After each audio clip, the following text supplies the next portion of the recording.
Wait, they're about Junpei's age? How old are you, Lotus? Bleh. Hello, everyone. Are you ready for more doors? I don't know. Sounds very unenthusiastic, I'm aware. But say it of you. Let's see.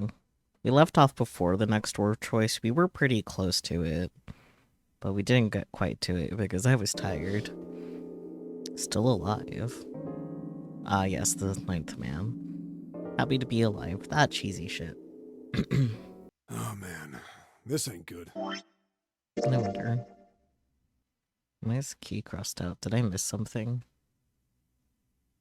Oh, it was just locked. That's what that means. Okay. So what if I just...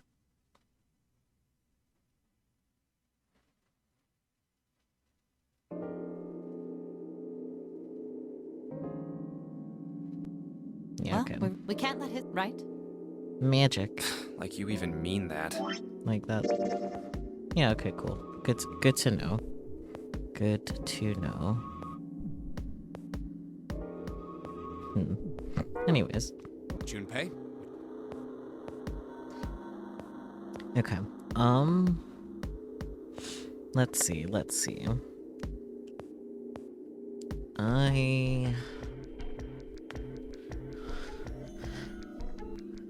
I think we should go with door 7 this time.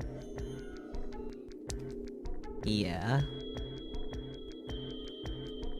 Admittedly, partly because I'm pretty sure that's what door it is for, like, the flowchart. I haven't looked at the flowchart since I last had to, but...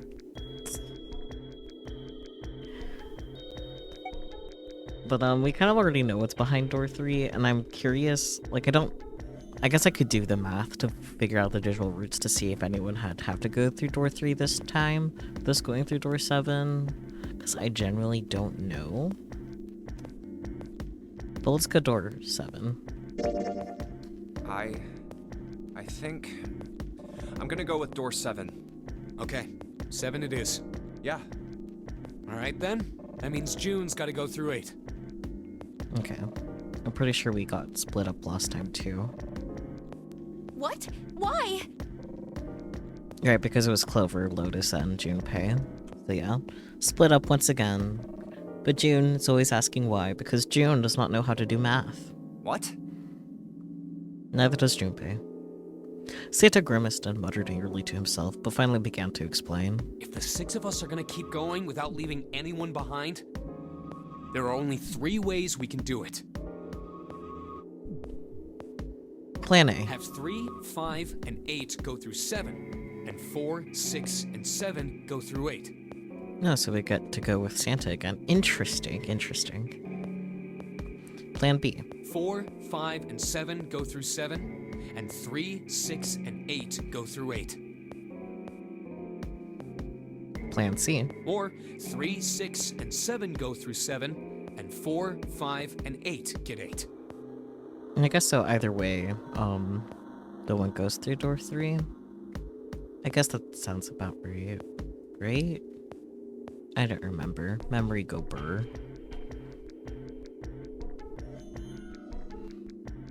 There are no other combinations. In other words, 3 and 4 and 7 and 8 can never go through the same doors. You get it now? As Santa finished, June looked over at Junpei, tears welling up at the corners of her eyes. Oh no. You're saying we aren't gonna see each other again for a long time. Oh, calm down, June. Junpei felt just as June did. He wanted to be at her side through whatever trials they were preparing to face. Oh, right. They can't go through door 3 because Ace is sitting out. Right. I remember things. Go through the doors already, we get it. Oh no, Hey, poor come June. on.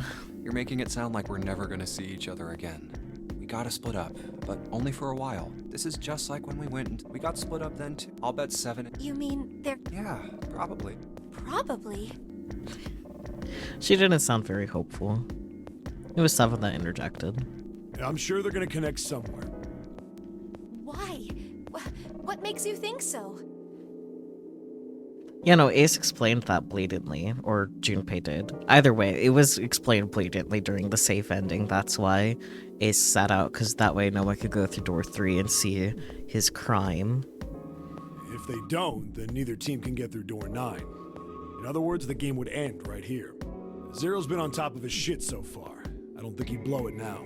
I'm damn sure that son of a bitch wants to. He's not gonna end this game until we get. June said nothing. The tears were gone, but her eyes were still sad as they looked at Junpei. I want to call her gay, but that's not accurate. She's actually being very straight, and my brain doesn't know what to do with this. Can't call everything gay. Everything's gonna be fine. We're gonna see each other again. I promise. Yeah. You guys are done, right? That's what I was thinking, Santa. Wow. He's stretching to continue. Anyway, that's pretty much it. Yep. Clover and I will both go into separate groups. I figure I'll take 8 and Clover can take 7. Oh, so we're not having Santa with us. So we're still getting Clover. Interesting. Any problems with that, Clover? Clover looked away and was silent for a moment. Whatever. It was more of a dismissal than an agreement, but Santa didn't seem to care. All right, we're ready to go then. Let's move. At Santa's command, the group split and headed for their respective doors. Clover, 7, and Junpei walked toward the door 7. Just door 7, not the... Santa, Lotus, and June headed for door 8. For a long moment, they stood in front of the door. 7 took a deep breath. You guys ready? Yeah. Okay. Okay. Let's go. It's open. Good job, Junpei. A narrow hallway stretched out before them. 7 and Clover leapt through the door. Let's do this! Hurry! The moment they did, their bracelets beeped. The detonators in the bracelets had been activated. Junpei stepped forward to follow them. But as he was about to step over the threshold, he stopped. He looked to his right, toward door 8. I hate when they do this. Guys, stop being gay for each other even though it's actually not June. gay at all. Jumpy. Guys. What the hell are you doing, Junpei? Exactly.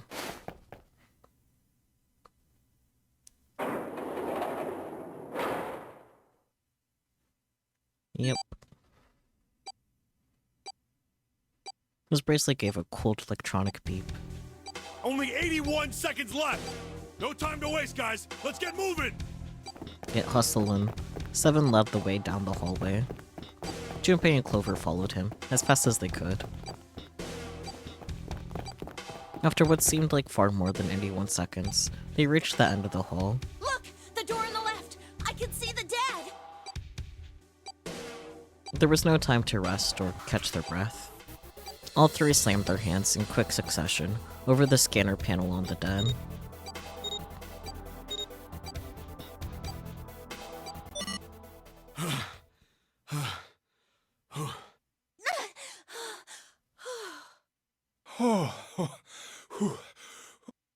Still trying to catch his breath, 7 leaned heavily against the wall. It stopped. It stopped. Yep.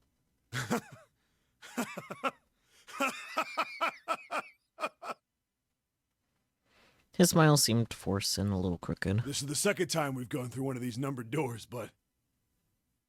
Whew. You never really get used to it. He stood up straight, no longer out of breath, and wiped some of the sweat from his head and neck.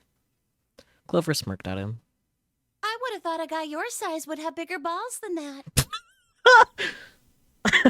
Clover, jeez. What a little menace. What? What the hell did you just say? Say it again!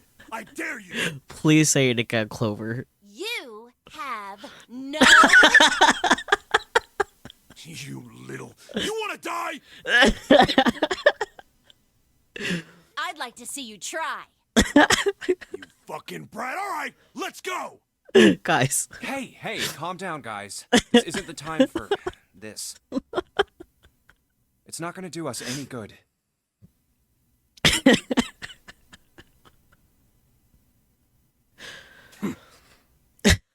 Clover is such a menace. I love it, though.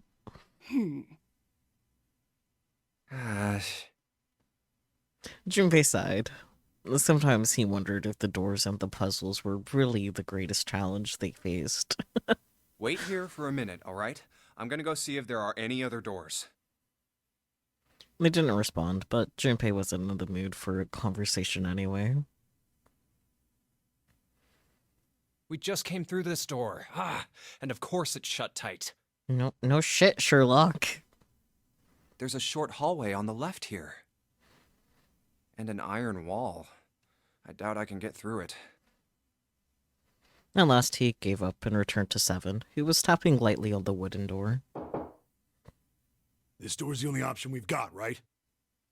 Yeah, looks like it. Hey, something's written on the door. No. On that iron plate. It says operating room. If this thing's telling the truth, there could be body parts inside here. Oh boy. Well, this is probably not going to be pleasant. Something about it made Junpei feel nervous. Well, there's no point to standing around. Might as well go in and see what's waiting for us. Seven grabbed the brass knob and slowly opened the door. The creak of the hinge sounded like the groan of an old woman. Hello? What's wrong? No, it's nothing. A chill snaked its way down Junpei's spine. Let's just go. Quickly, he gathered what courage he could and took the first step into the room. Seven followed, with Clover right behind him. Huh? Part of the room just past the door was obscured by a screen. What the hell is this? It's certainly something. Why don't we take a look? Hey, Clover! Clover's curiosity got the better of her, and she darted She darted past Junpei to peer around the screen. Oh dear. Her scream nearly blew out Junpei's eardrums. What? Clover! He and Seven ran toward Clover to see what had frightened her. Hey, what's wrong? And they rounded the screen, and the cause of her outburst was immediately clear. What the hell is this? That's nice. Is this a corpse? It was something that looked kind of like a human, lying across some sort of bed. No, not a bed. An operating table. And the table sat on a rusty steel lift, and a cluster of bright operating lights shone down on it from the ceiling. We should probably take a closer look. Yeah. Slowly, they approached. As they got closer to the body, it became clear that it wasn't a body at all. This is... What the hell? That's just a huge doll or something. Doll? Clover did not look terribly comforted. Slowly, she approached the operating table and looked, as intently as possible from as far away as possible, at the thing. Junpei could see her relax. You're right. It's only a doll. Man, it really scared me. Fair. She heaved a great sigh of relief and wiped a few drops of sweat from her forehead. Seven smirked. Well, I guess it would have been weird if you actually had any balls. Shut it! Don't you start with me, fatty. Oh, what's this? You want a piece of me, short stuff? Yeah, bring it on, you whale! Hey, guys, not again, okay? Seriously, knock it off. Jeez. Anyway, it looks like he's got something the two of you could stand to have a little more of. I'm talking about a heart. Yeah, I figured, Junpei. Huh? Oh, this? You mean on his chest? Yeah. It was set a little higher than normal for a human body, but from the shape of the organ, there could be no doubt that it was a heart. I'm pretty sure normal bodies also don't have, like, an octagonal shape out showcasing the heart, too, you know. But yes, it is a bit high, and to the left. Why would there be a heart in a doll? Because his heart is on his shoulder. I don't don't think know. it's a doll. You think maybe it's like a medical mannequin or something? I still don't think that kind of qualifies as a doll, but I digress. Or maybe it's got more personal uses. Those are called sex dolls, so still a doll. Seven's grin was more than a little perverted. Clover glared at him. Anyway, how about we take a look around this place? Let's go. Okay. Sure thing. Here we go.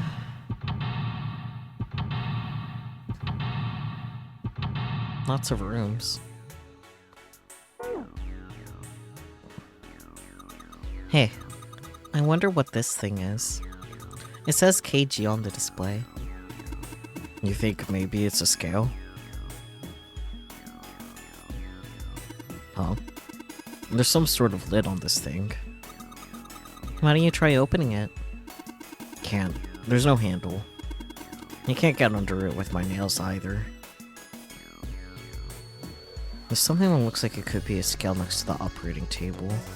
There's something that looks like a lid on the front of it. Okay, I guess that's all you can do for now. An operating table. Do you think old operating tables looked like this? I have no idea. These dolls are really kind of creepy, you know? Hey, it says something here. John?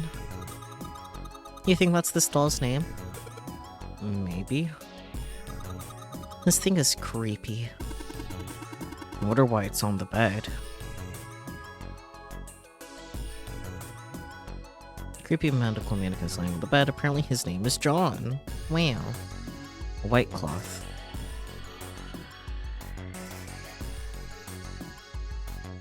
Ah yes, the well-known niche of sex doll of checks notes. An exposed heart. You know, normal things. Oh boy. They use these for surgery, right? Let's see. Syringes, cups, a plate. There's a sort of scissorish thingy. Oh boy, kosher forceps. Are those scissors? They look kind of funny. No, that's probably a pair of kosher forceps. Surgeons use them during operations. They can hold blood vessels shut and keep tissue out of the way. You can use it to pull stuff out of small holes or something like that. Interesting, interesting. Okay, I don't think I can click anything else in here. Interesting. Yeah, jump scare. Another medical mannequin? From the looks of it. This one's a chick. She has a name too. Lucy. Poor thing. Looks like Miss Lucy only has a head and a left arm. Maybe we're supposed to gather all her parts? There's some kind of device attached to the bed. It says KG on the panel. Is this a scale? I see, I see. What's this thing? It's got these short iron legs. Maybe it's a heater? There's nothing inside it. There's a pipe going outside.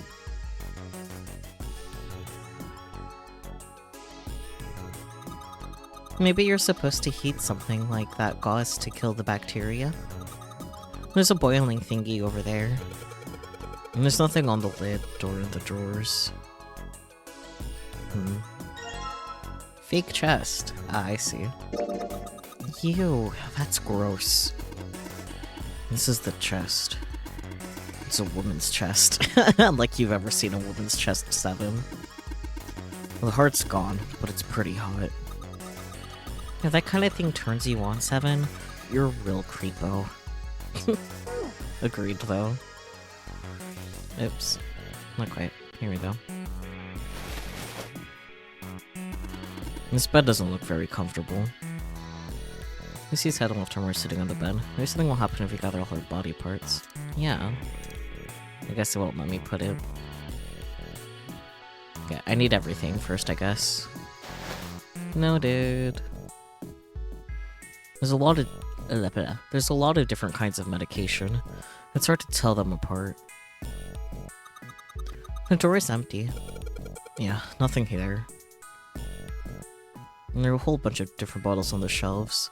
They all look like medicine. They got labels, but they're all big medical words that I don't understand.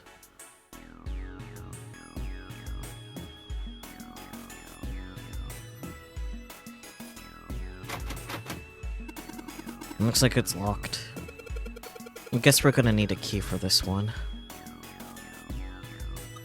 Junpei, where are you going? And that's the door we came through. The only thing out there is the numbered door. I'm pretty sure I don't need to tell you that the numbered door is a one-way deal. So, you're saying there's no point to going back there, huh? And they're nodding. Awesome. Listen, guys, I just don't remember what doors are what. It's locked. We could probably find the key if we just look some more. Let's look somewhere else. Okay.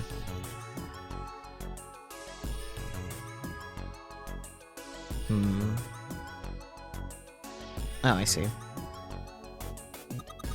That's a lot of surgery stuff. There's some scalpels, a few pairs of forceps, and a couple syringes. All of it's too rusty to be useful, though. Hey, there's a scalpel here that looks new. Scalpel. Scalpel that's not rusty. Seems like it was put here for a reason, huh? You think it's telling us to cut something? Yeah, I do. I don't like that. None of this other stuff looks useful. Yeah, it's all pretty rusty. Okay, okay. An internal organ, specifically a lung. Why can't I click it specifically? A medical mannequin with its guts showing. Ew. Gross. Hey, Junpei. There's a lid in this thing's chest. Yeah, sure is. There's something in there. Maybe we can get it out. Ugh.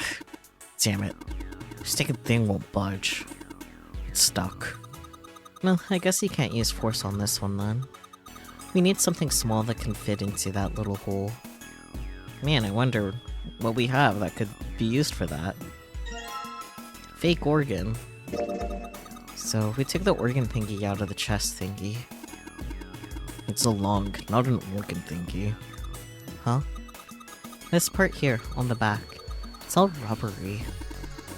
You're right. So, it's a fake organ. Of course it'd be. Wait, what's someone grabbing it for? Hey, it feels like there's something in here.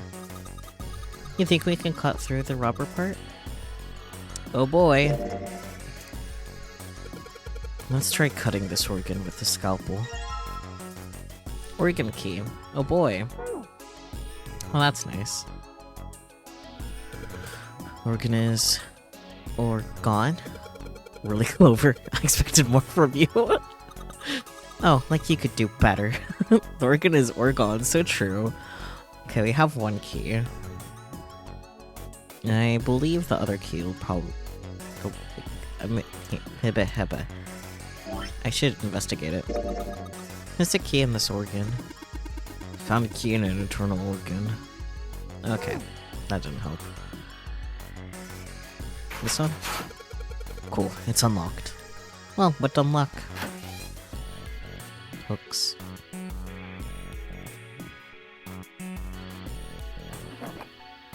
Let's see if... Huh, a piece of paper. What's this? Is this some kind of medical record? New material has been added to the file screen. Oh boy, something left in the drawer.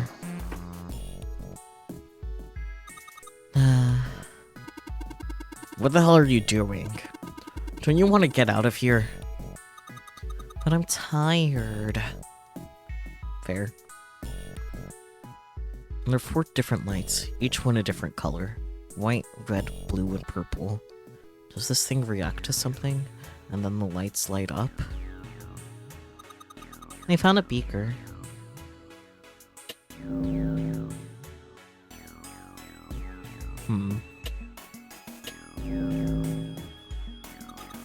The white light on top is glowing.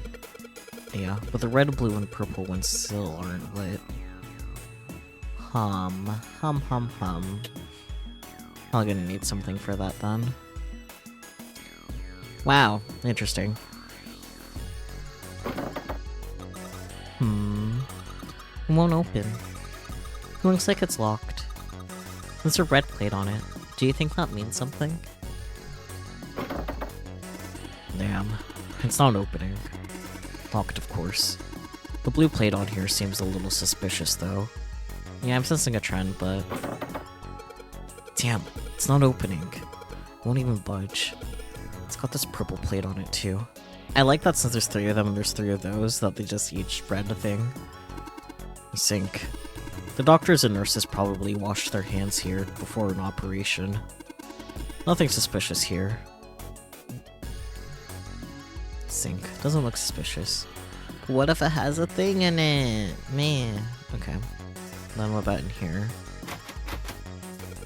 It's locked. It won't even budge. Do you think this is the exit? What's this? A light switch? Doesn't seem to be working. Interesting. That's a lot of medicine. I wonder if one of these is the laxative. Yeah, sounds kind of gross, but I'm pretty sure every one of us has had the same idea. If we had some laxatives, maybe we could crap out the bomb Zero put in us. Unfortunately. Damn it. I don't know what medicine does what here.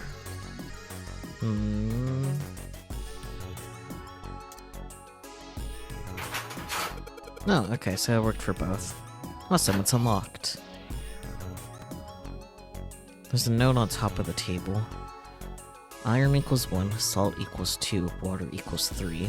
Carbon dioxide, question mark, ammonia, question mark, ethanol, question mark. I need to probably write that down. Come here, notebook. I need a smaller one. What do you think this is a hint for? Maybe it's got something to do with this box. This thing won't open. Is it locked? You'll probably need to put in a passcode.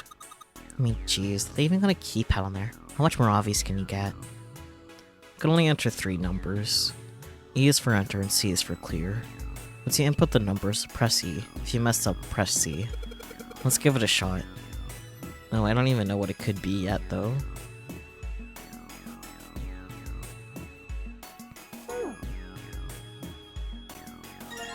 Oh boy, blue liquid. I know what to do. Red liquid, yeah. Okay, what's this? Looks like a can with a spray nozzle. It says CO2. So it's a can filled with carbon dioxide. There's a canister of carbon dioxide on the shelf. The label says CO2. Okay. I thought there was a number that I didn't process there. CO2. C is for carbon and O is for oxygen. So carbon dioxide is made up of 1 carbon atom and 2 oxygen atoms.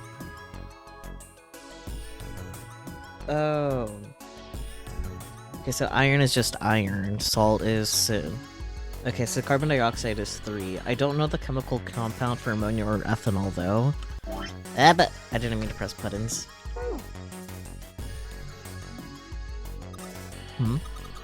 Something stinks. Is it coming from this bottle? It says NH3. Well, that of course stinks. It's ammonia. Okay, so NH3, that means ammonia equals 4.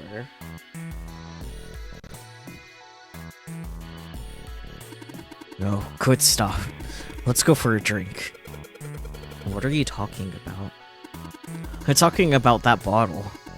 It says C2H5OH, right? Oh, that's a lot of numbers to add. 7, 8, 9. Of course it's 9. Of course it's 9. What else would it be? Fucking ethanol. It's ethanol. That's right. It's also known as ethyl alcohol. It's pretty much what booze is made of. So, you're gonna drink it? Nah, I won't. I might say that's what it is on the label, but there could be anything in there. Okay. Yep. Hey, Junpei. You think there are any slugs on this ship? Huh? Well, if there are, I was thinking we could put salt on them. What's she pointing at? The label states NaCl. Salt, huh? Do you think Seven will shrivel up if we put it on him? Hey! You say something? Goodness gracious. Junpei, there's a bottle of iron powder on this shelf. How do you know it's iron? The label says Fe. Fe stands for iron, right? Hey, Junpei. There's dihydrogen monoxide on the shelf. Why don't you just say water? Okay. So I guess the positioning matters here. I didn't mean to leave the room! Get back in there. Okay, so we know the numbers, but like... Rectangular table. I wonder, did he mix medicine on this thing? But like, what order did I input it in? Let's see. So there's alcohol in the middle. Okay, so let's try first. 1, 4, 5. Nope. Then maybe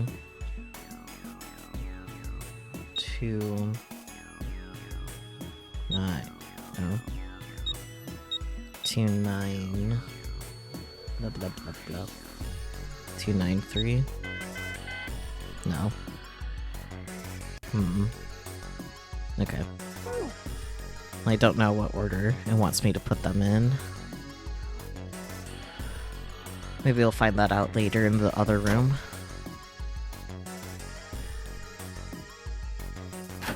Because...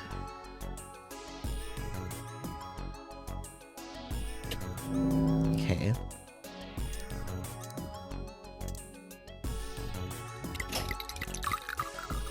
Hey, it turned red. Forget about that. Didn't you hear that just now?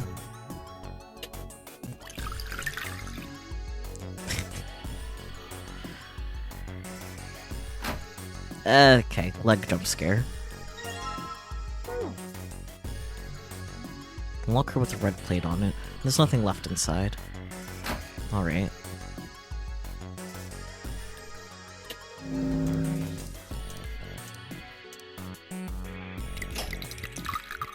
It's blue now. I think I heard another noise. I just find it funny that they're taking the time to pour out the liquid. Anyways. Another leg.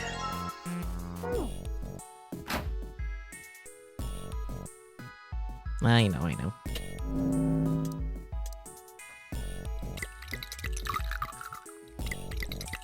Purple. I get it. You combine the red liquid and the blue liquid to make a purple one. Good job, Junpei. The purple light came on, and I heard it unlock. I'm sure it's unlocked. The locker with the purple plate has gotta be unlocked. Alright, let's see what happened.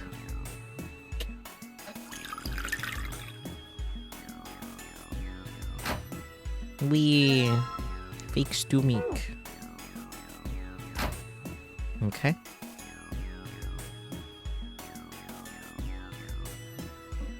Wait. Alright, that's the way out. That's why. Okay, I'm silly. Anywho's.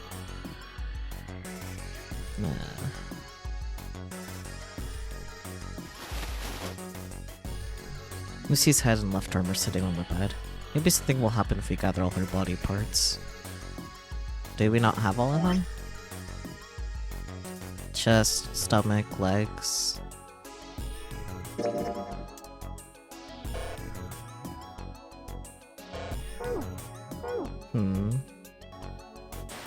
Oh, because we don't have the heart yet.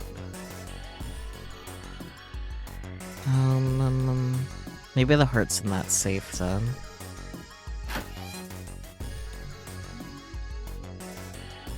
But we don't have any hint for what order it should be in.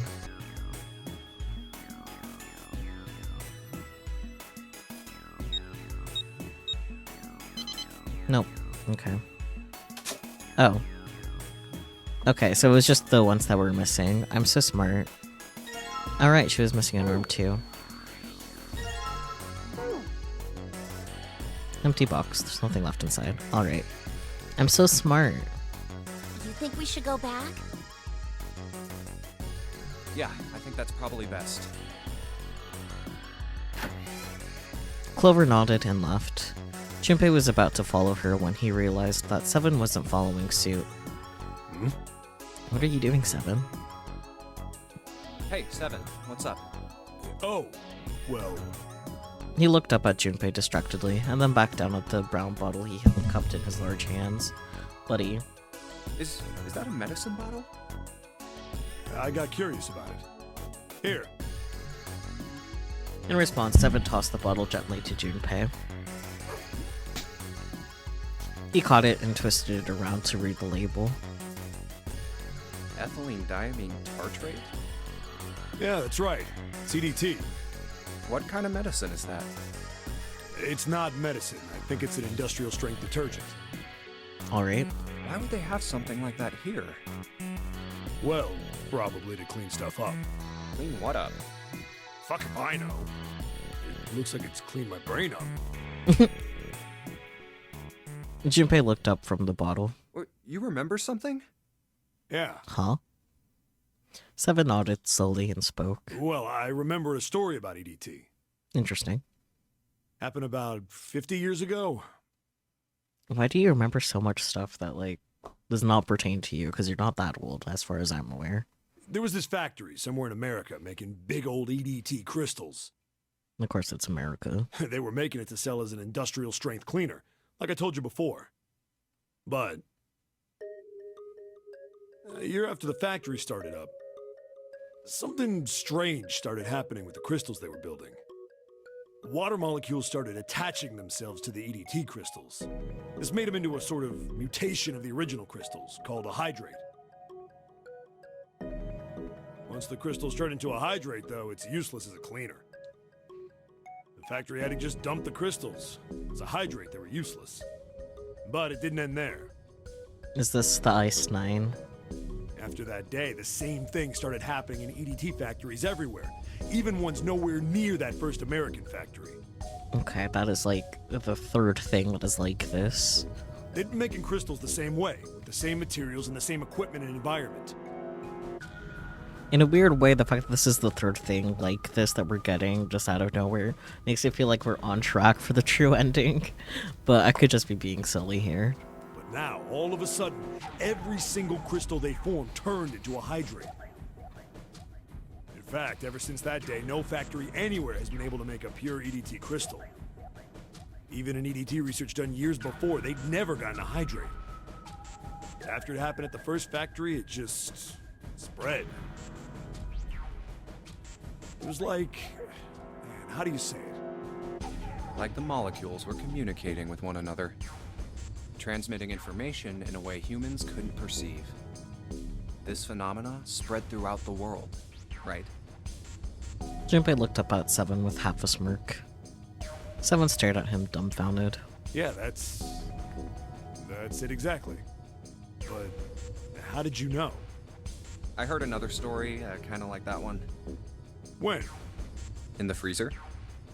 What? The freezer? Yeah, June told me. Junpei told Seven the story he'd heard from June in the freezer in the kitchen. How one day, glycerin began to crystallize. And the story of ice that wouldn't melt at room temperature.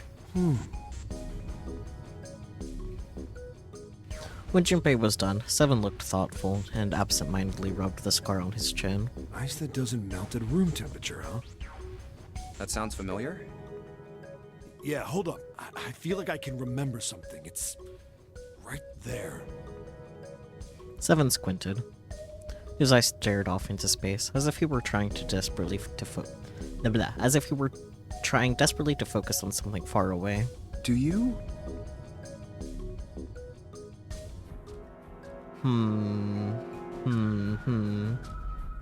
I feel like these are both the same question. I mean, they are both the same question, but like, one of them is slightly more correct for sure, but I don't know which one. I feel like specifying Ice 9 might be the call to make. Because it's like specific, you know? Do you know about Ice 9? Ice 9? Ice 9. Ice 9. Ice. Suddenly, Seven's eyes shot open. That's it. I remember now. That woman, she's on this boat. Huh? That woman? Then Iris Alice! thinks down. Alice? Who's Alice? Come on. The woman who won't melt at room temperature.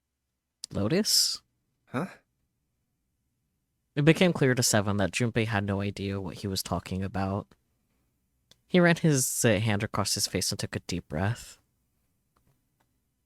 You know how the Titanic sank on April 15th, 1912, right? Nope. Just kidding. Yeah, more than 1,500 people died. Worst maritime accident in history. What about it? Did you hear about the boat that was sent to collect the dead bodies? I think that was the RMS Carpathia, right? Now, these guys know so much more about the Titanic than I do. It was a cruise liner, just like the Titanic. No, that was the ship that picked up the survivors. The ship that collected the dead bodies was the CS McKay Bennett. Seven sure doesn't remember anything about him, but he sure does remember a lot about the Titanic. The McKay Bennett showed up on April 17th, 2 days after the accident. Why do you know this? It set out from Halifax, a port in Canada, and recovered 306 bodies. Maybe Seven's just autistic about the Titanic, and this is why it still sticks to him, despite the memory loss. The Atlantic that far north was really cold. It would have to be for there to be icebergs and stuff. Anyway, the bodies they pulled out of the water were frozen solid. I mean, fair. In fairness to Seven, amnesia weird. True, but like, still. This isn't a very nice story. So, what happened next?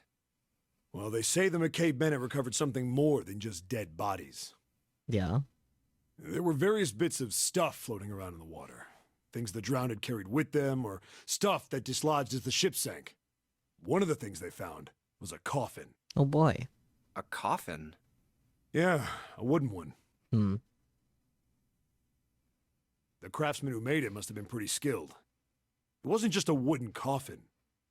It was all wood, no nails, no reinforcements, no gaps in the wood anywhere. The thing was Interesting. airtight.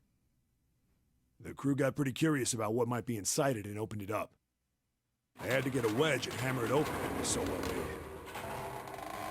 Love me a well-made coffin. They found a woman. Or, I guess you should say, they found the dead body of a woman. This again. Her hair was thick and black, and her skin rich brown with no blemishes or signs of decomposition. They say that she looked gorgeous, like a goddess. She was obviously dead, but everyone who looked at her said she just looked like she was sleeping. Her skin was so lifelike, she looked like she might wake up any minute.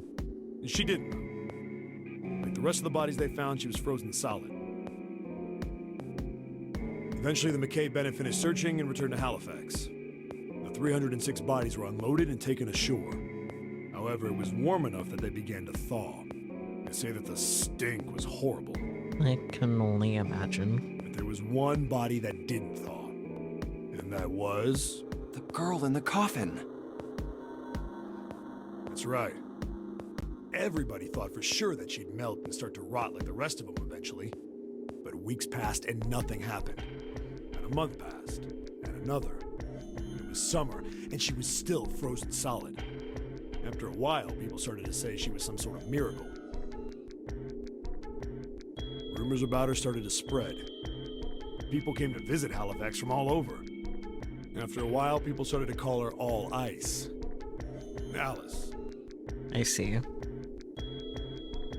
course, those rumors didn't last long. Why? Well, she up and disappeared. One day Alice was there, the next day she wasn't. They say someone snuck into where they were keeping her and stole the body. With the body gone, the rumors followed pretty quickly. And after a while, no one remembered her. You might be able to find something about her if you could find a newspaper from back then, but that's about it. Wait, you just said that she was on this boat. Yeah, I did.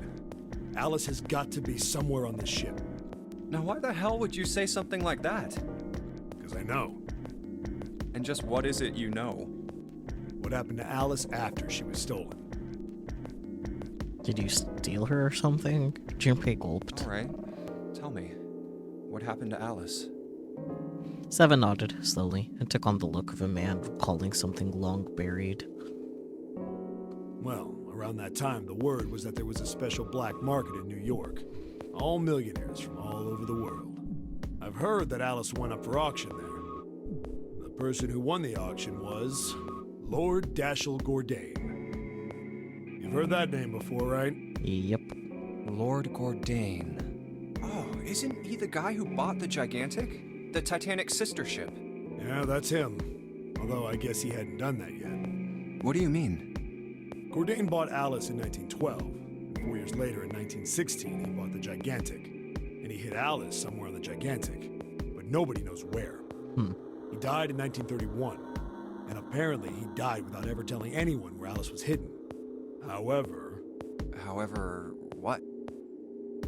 well, he did have one close friend who asked him, "Where is Alice?" And he said, "Alice sleeps in a small chamber past the Forest of Knowledge beneath the navel of the Gigantic." Interesting. What the hell is that? Is it some kind of riddle? Your guess is as good as mine. Seven threw his hands up in defeat. So that's it. Whatever you think, I believe it.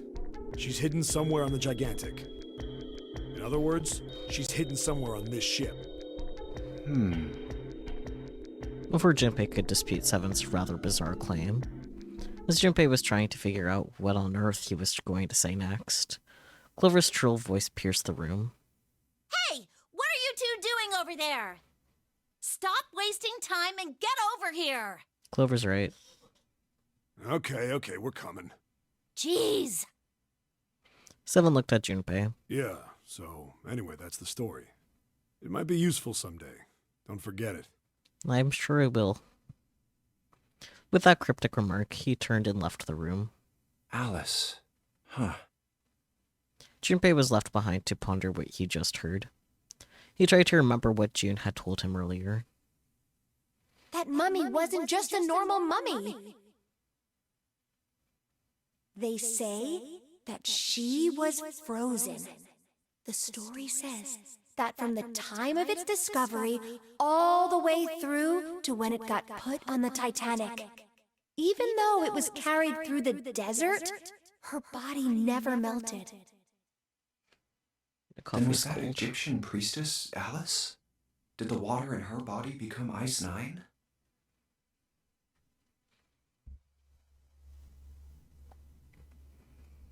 No, that's nuts. There's no way somebody like that could exist. Junpei shook his head, trying desperately to clear it, and followed Seven to the operating room where Clover was waiting. Well. What a time, TM. Okay, so we've collected the 6 parts of the medical mannequin. So the ones we got must be for Lucy, right? Yeah. Seems like it. Well, I say we give Lucy her parts back. Any objections?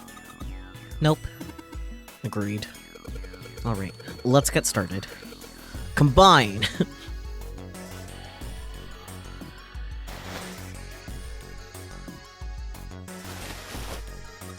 Oh, there's a number on here. 51 kg. What's this? Is this the weight? Well, we were just tacking body parts on it, so it makes sense that it'd be the weight. Okay. Oh, yeah. Wait, not you.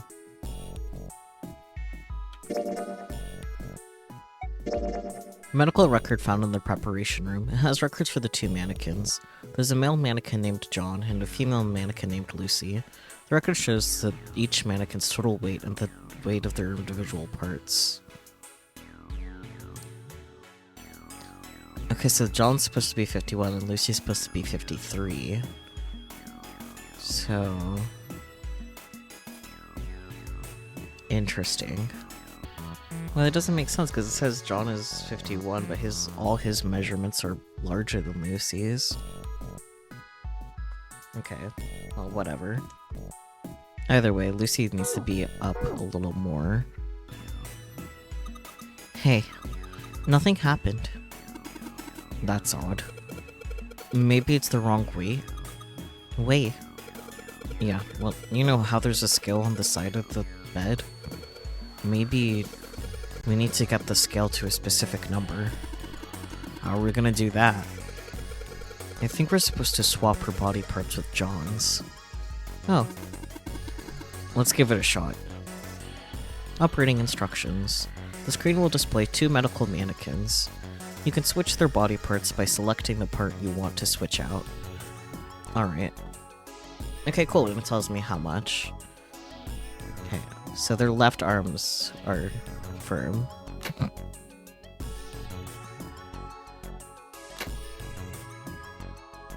Well, that made them almost balanced.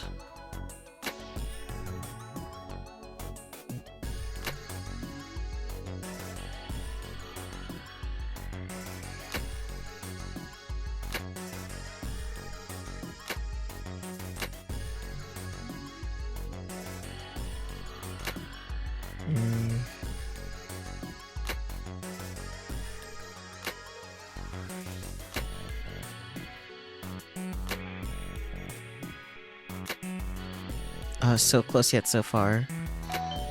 Okay. I trans their gender. Hey Junpei, I just heard something. It came from John's operating table. We better check it out. Congrats on the sex changed mannequins.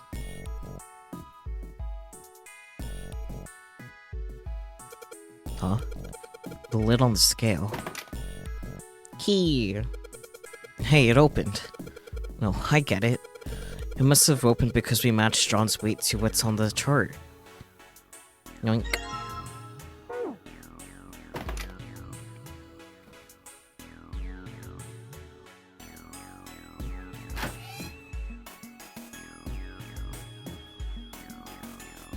Hey, hold on. Junpei stopped, about to put the key into the doorknob. Oh, what's up? Where's Clover? Oh, Huh? how did she disappear? Junpei turned around. Clover was nowhere to be seen. Oh, God damn it. Where the hell did she go? Okay, just hold on a minute. I'll go get her. Sure thing. Junpei left Seven at the door and headed back to the operating room. Clover, Clover. He found her standing next to the operating table. She was staring at the mannequin. Hey, Clover, what's wrong? Come on, let's get out of here. She didn't respond. If she hadn't been standing up and breathing, Junpei might have thought she was dead. What are you doing? Did you want to come back here and say goodbye to John? It wasn't the best joke, but it was something. An attempt to lighten the mood. Clover didn't laugh. She stood stock still and said nothing. Hey, Clover, can you hear me? Perhaps it was something he'd said, or perhaps it was something else. Suddenly her mouth opened and she whispered in a dry, dead voice. My brother might be dead.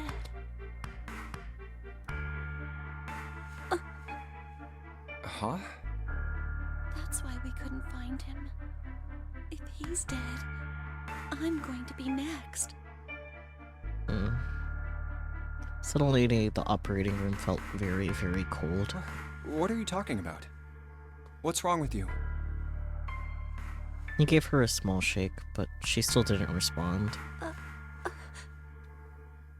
The silence grew heavier. Junpei, what do you want to do? Pick her up and walk out? No? Oh yeah, I forgot Santa gave us stuff. Yeah, give her the 4-leaf clover. Oh, yeah. He didn't know why, but suddenly, Junpei remembered something he'd been given earlier. It's in my pocket somewhere. Here it is. He reached into his pocket and dug it out. A 4-leaf clover. Santa had given it to him in the second classroom. He held it out to Clover. Hey, did you know? That didn't say classroom, did it? Anyways. Each leaf means something. Hope, faith, love, and luck. That's what a 4-leaf clover stands for. Take it. Use it as a good luck charm. He pressed the 4-leaf clover into her hand. Listen to me, Clover. No matter what happens, you can never lose hope. You have to remember what's most important, and that's to have faith and to have love. If you can remember all of those, that'll bring you good luck. Snake, I mean, your brother, he's not dead. He's alive, somewhere. I'm sure of it. You've just gotta believe in that. You are correct, Junpei, but you don't know that yet. Clover stared at the 4-leaf clover in her hand. You could see tears start to form at the corners of her eyes. Thank you. No. Her voice was tiny and broken, and as she spoke, she started to cry. She tried to hide her tears by looking at the floor, but it did little good. She wiped away her tears with with the baggy arms of her jacket, but more quickly took their place. No matter how she tried, she couldn't stop crying. Her tears made small wet circles on the floor. Oh. Thank you. She said it again, and then she looked up at Junpei and seemed to choke down the last of her grief. She did her best to smile. Junpei wiped an errant tear from her cheek with his thumb and gave her the best smile he could manage. Now come on. Seven's waiting for us at the exit. But still, she didn't move. Wait, before we go, there's one thing I want to ask you. What's that? What do you think when you hear the word experiment? For a moment, his mind froze. Then he came back to his senses and realized the word meant nothing to him, aside from the dictionary definition. What? Oh. I guess it was just a coincidence then. I mean, that you knew about the 4-leaf clover. Interesting. Look, I'm sorry. I don't want to be a jerk, but you are making less than no sense right now. I don't know, it makes sense, Junpei. You just don't get it because you don't remember the safe route at all. Oh, no. It's nothing. Just forget about it. Oh, don't give me that. You really think I could just drop this? What is this experiment you were talking about? Clover looked away. The 4-leaf clover was still in her hand. She stared at it for a long moment and then finally spoke. You promise you won't tell anyone? Cross my heart. Really? Really? I can trust you, right? Of course you can. Clover slipped the 4-leaf clover into her pocket. Her eyes still red from crying. She looked up at Junpei. Okay then, I'll tell you. I'll tell you what happened on this ship 9 years ago. Wait. On this ship? Yeah, this ship. He was entirely lost. He had 1,000 questions, but it was probably best, he thought, to save them until Clover had finished. It was an experiment to test some sort of psychic thing. Communicating through these fields that you can't see. Fields that you can't see? He'd heard something like this before. Clover nodded. Like, think about this. She pointed at the operating table. On top of it was somewhat mismatched medical mannequin whose parts had been swapped with another mannequin. This is John, right? But is he really John? Huh? All Junpei could think was, she has finally completely lost it. Isn't this like Locke's socks? Huh? Or the ship of Theseus? Junpei grew even more confused. He never heard of either of those things, although they sounded smart. You don't know? You haven't heard of those paradoxes? Listen, Clover, I'm not here because I'm smart. No? Junpei shook his head. Really? Clover laughed. Okay, well pay attention then. This is how Locke's socks works. Let's say I've got a pair of socks. They're my favorite socks. One of them gets a hole in it. What would you do if that was your sock, Junpei? Patch it up, throw it away. I mean, if it's my favorite pair of socks, I'd probably just patch it up. Well, I guess I'd patch it up. Get some cloth and close up the hole. But what if another hole opens? I'd add another patch, I suppose. What if another hole opened after that? Another patch, I guess? Well, let's say you just keep adding new patches. Until eventually, the original cloth of the sock is totally gone. I see. Once you get to that point, can you really say they're the same socks you started with? Well, that's tough. Listen, if the sock identifies as the original sock... Junpei crossed his arms. So, that's the Lock Socks thing? Yeah, the ship of Theseus is a lot like it. The ship of Theseus. If you keep fixing the damaged parts of a ship, eventually it ends up with none of the parts it started with. Can you really say that ship is the same one you started with? And what if you took all the old parts from the first ship and built another one somewhere else? Then which ship is the real ship of Theseus? Okay, that's an interesting one. Because, like, otherwise it'd be like, well, your cells, like, completely replaced, like, after a certain amount of time. So, like, but you're still you. Like, you're still the same person, despite that. But, like, those cells that, like, get replaced, they're just gone. So, like, in this case where you, like, take those pieces and make a new one, that is interesting. That's definitely a more interesting thought experiment than the original sock thing. And Relix, like I said earlier, I'm not here because I'm smart, okay? I have not taken a philosophy class. The one you repaired, or the one you built with all the original parts? It was an interesting question. Clover could see Junpei was intrigued. Hey, do you think it's the same? Philosophy is fun. I don't know. Like I said, I've never taken a philosophy class. I don't think I have enough brain cells to even try. What's the same? These guys. Is this John, or is it Lucy now? We transed their gender. That's what happened to Clover. Because it's not about getting the correct answer, it's more examining the answer that you came up with. Yeah, that's fair. But I don't have brain cells.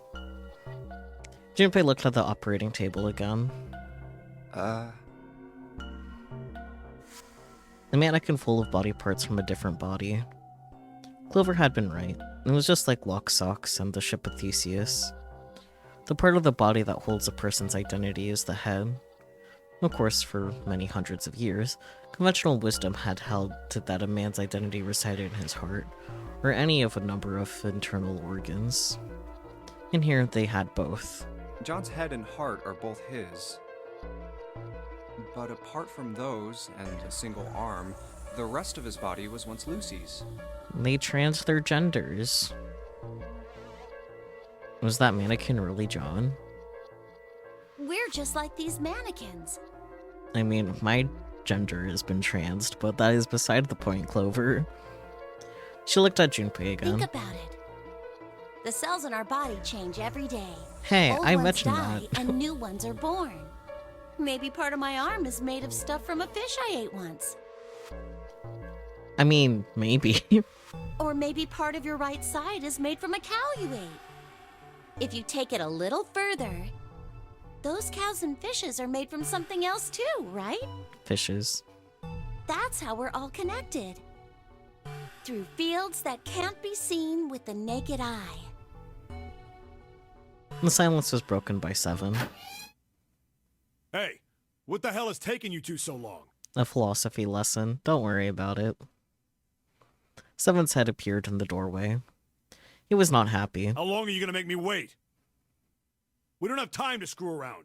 The turns have tabled, Seven. You already went over this, like, last time it was you talking, Junpei's ear off, and now it's Clover's turn, okay?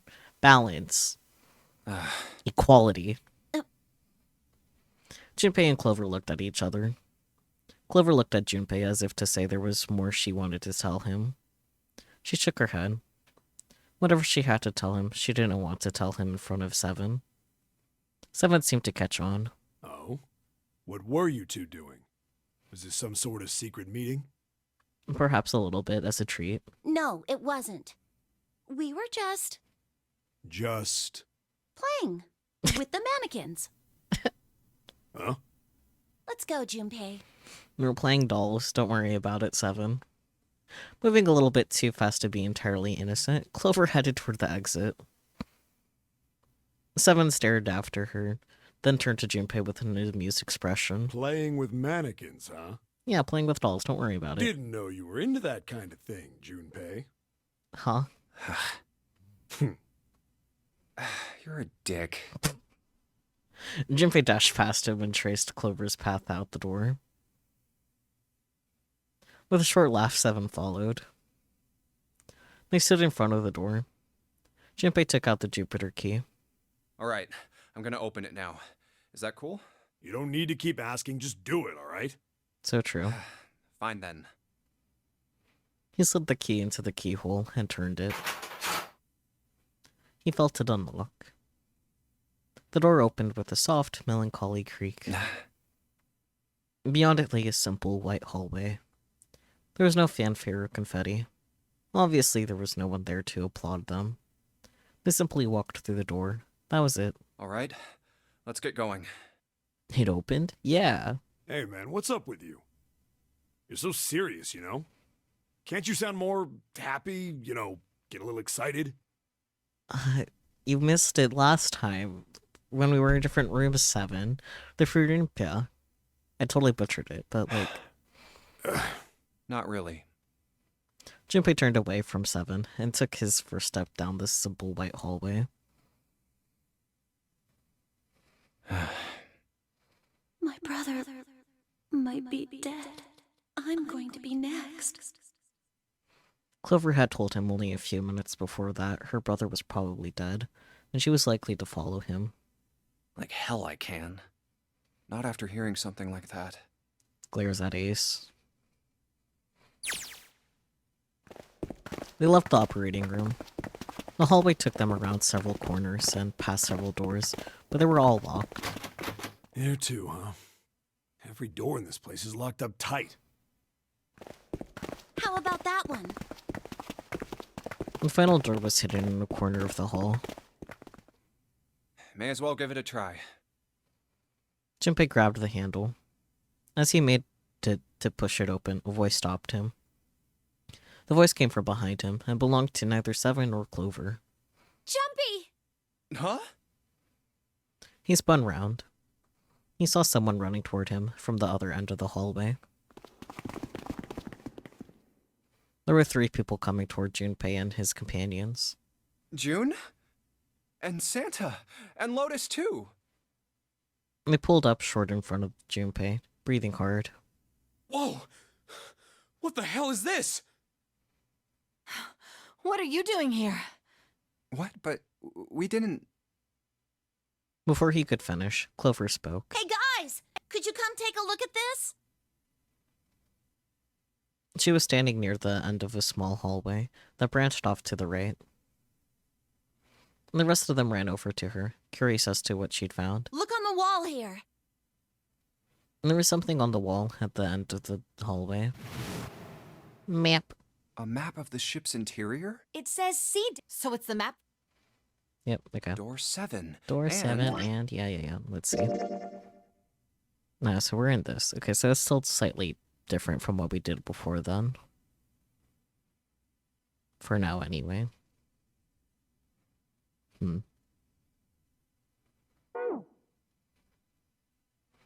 Door 8. Yep, they both eventually end up. How goes doors? Lots of doors. Yeah, isn't that what I said? We aren't going to be split up permanently till we find door. We might Yep. get separate. Otherwise, we won't be able to. That's Yep. how the nonary. I see. Meep. Wait a sec. Hey, could this... As he looked more closely, Oh, it goes back where they started. Wow. We may as well go. Yeah. They moved, has one for the door. Oh, almost forgot. We should keep this. Yep, take that map. The six of them stood in front of the door, arrayed in a semicircle. Santa stepped forward. He took hold of the door and spoke without looking at the other 5. Ready? I'm gonna open it. Slowly, all 5 nodded their silent assent. With a deep breath, Santa threw open the door. They poured through the doorway and into the room. Even without looking around, each one of them knew where they I were. knew it. Yep, We're back. welcome back, guys. In the hospital room. Here we go. I see. I believe I understand what you're saying. Okay, now we're officially there.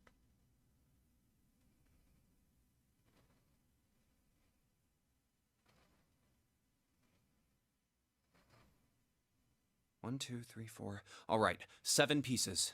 My ace, the prime suspect. So true. My ace, the prime suspect. The kids are fighting. Right. So true. Yep. We know. We get it.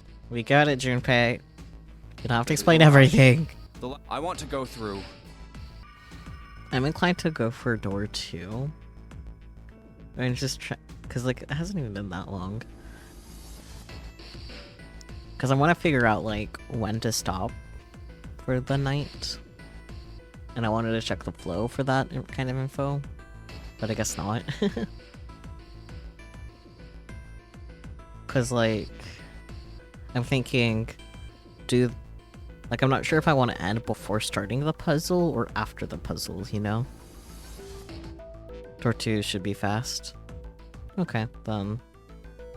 Yeah, let's just go pick the door, do the puzzle, and then end for the night. I think that's the plan. Yeah.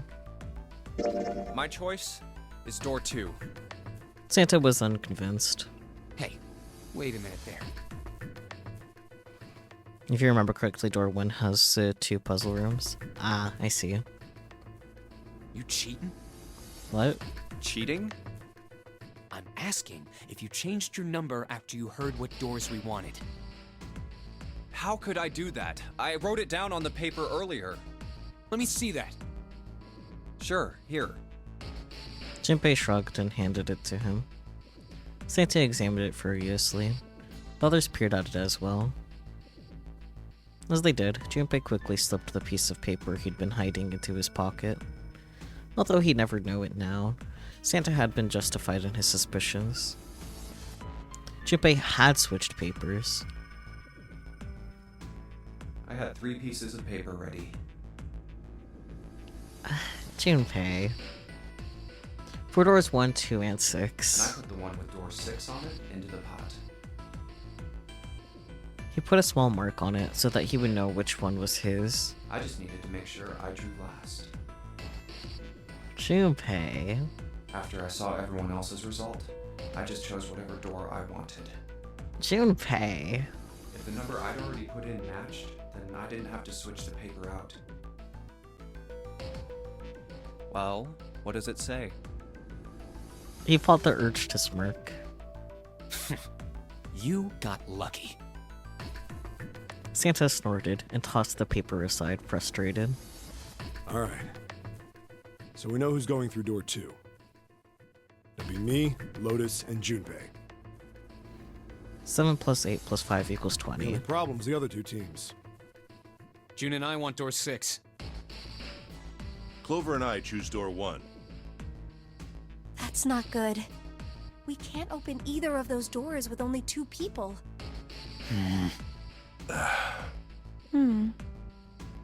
Everyone was silent. Then suddenly Clover spoke, her face blank and cold. Why don't Santa and June go into door 1 with Ace? Huh?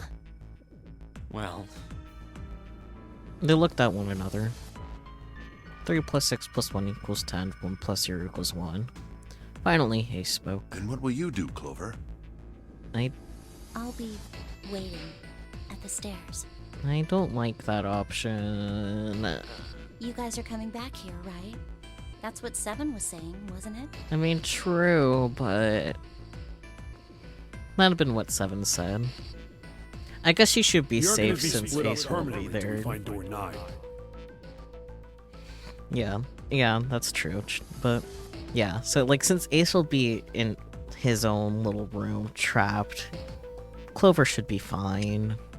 We might get separated for a Maybe. little while, but we'll see each other again. Otherwise, we won't be able to open door 9. That's how the notary game works. You better stay alive, Clover. I'm sorry, but I just want to be by myself for a while. And that's fair, though. You have a lot of processing to do. You understand, right? There was no emotion on her face, but it was drawn and pale, and her eyes were red. No one had the heart to contradict her. The room grew very quiet. Silence drifted down over everything like a blanket of fresh snow. It was Santa who finally spoke. all right. I'm going through door 1.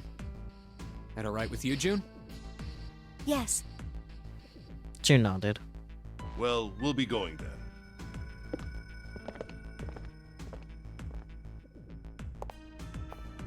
Oh, wait. Let's move too. Yeah, so that means they're going through door 1, right? So that means they're not going in the room that has the gun. Okay. Okay, I like this. This should be fine-ish. Yeah.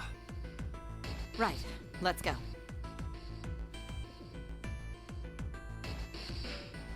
And just like that, their paths were set. I won't see June for a while, but this was my choice. I'm just going to have to suck it up. 7 said we'd all see each other again, and I'm going to believe that. He took strength from that thought. The other group went to A deck to go through door 1. Yeah, okay. As far as I'm aware, there's not a gun through that, so it's fine. Clover joined them. Our group is on our way too. We're heading to the bottom deck using the elevators. I wonder what we'll find down there. Probably not a gun.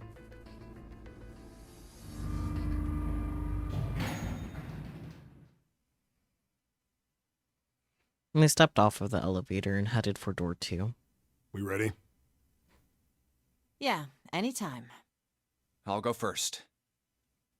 One by one, they put their palms onto the recognition device, and 3 yesterdays blinked to life on its screen. Let's go!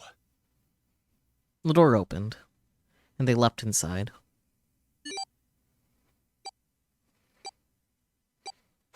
Where the hell is it this time? I don't see it! Oh, there it is! It's right there! Fortunately, it took them only moments to find the dead. It had been placed just inside the room, right next to the numbered door. They gathered round it and quickly scanned each of their bracelets.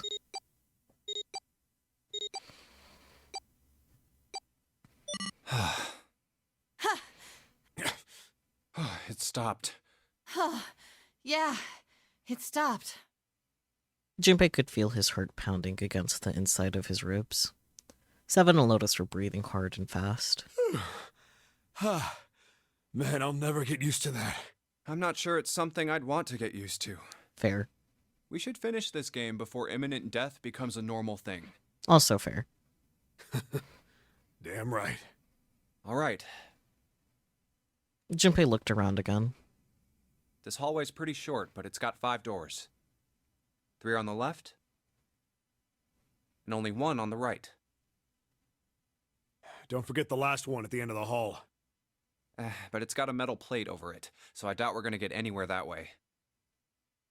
After taking a look around the room himself, 7 spoke. Alright, let's get started. I think we'd probably better split up. You two okay with that? Yes, no problem. Sure thing. Then I'll take this first one. Seven nodded to them and stepped into the room closest to him. I'll try the one next to it. Alas, Junpei was left alone. Well, I guess I'd better get started too. He looked intently at the remaining 3 doors.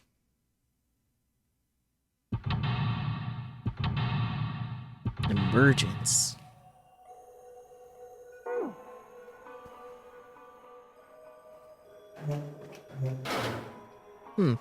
I don't like this. It's a blanket. Not a really great one, but still. This light's barely enough to see by. I feel like I'm gonna see a ghost here or something. I can just barely see a mirror from the light coming through the ceiling. Sure, it'd be nice if that mirror was a little lower down. Looks like it's the same height as the mirror on the right. I wonder if that means anything. It's a sink, but there's no light shining on it. It's hard to be sure because it's so dark here, but I don't think there's anything going on with this sink. This faucet is too hard to turn. The mirror seems really high. In fact, it's so high that it's kind of hard to see your reflection in it. Interesting.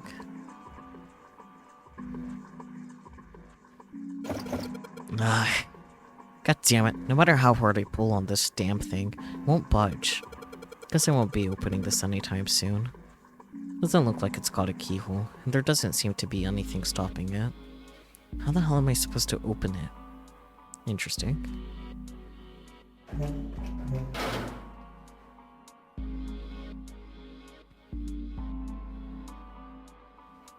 There were a bunch of tiles on the door that spell out emergence. Emergence. Maybe it means we need to emerge out of here. Okay. There's a door in the back. I wonder where it goes. I thought of that. And I tried a couple things, but yeah, same result. Guess Evan wasn't about to do anything. Ah, well. Okay. Hello? What the hell is this supposed to be? Like a drawing of a whirlpool or something? Well, if I had to guess, I'd say it's trying to look like water. There's a little tile in the drain. It doesn't look like we're gonna be able to pull it out of there. Might have to use our heads on this one. Alright, let's figure this thing out. Huh. Looks like the water doesn't work. Doesn't matter how much 7 turns that thing. No water's coming out. Has the water been shut off from somewhere else? Interesting. It's a dirty blanket on the bed. Man, this is a mess. It's not even a bed anymore. Can't say I'd want to sleep there.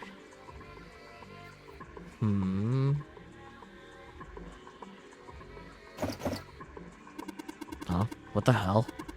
It's not opening. There's something up with this drawer. I don't trust it. There's screws. There's a pair of screws screwed into the desk. Right on top of the drawer.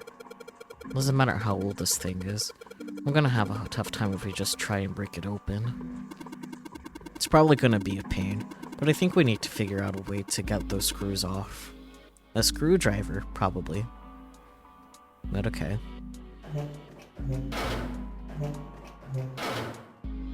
Huh? Somebody made some wavy blue lines on this mirror with blue paint. Is that a drawing of a blue scarf? No, maybe not. This drain is kind of a weird shape for a drain. You think they made it that shape for a reason? Or just for fun? There's no knob on this faucet. There's no way we can get water out of it like this. If we can find a knob or something that'll work as one, then we should be able to get water to come out of this thing.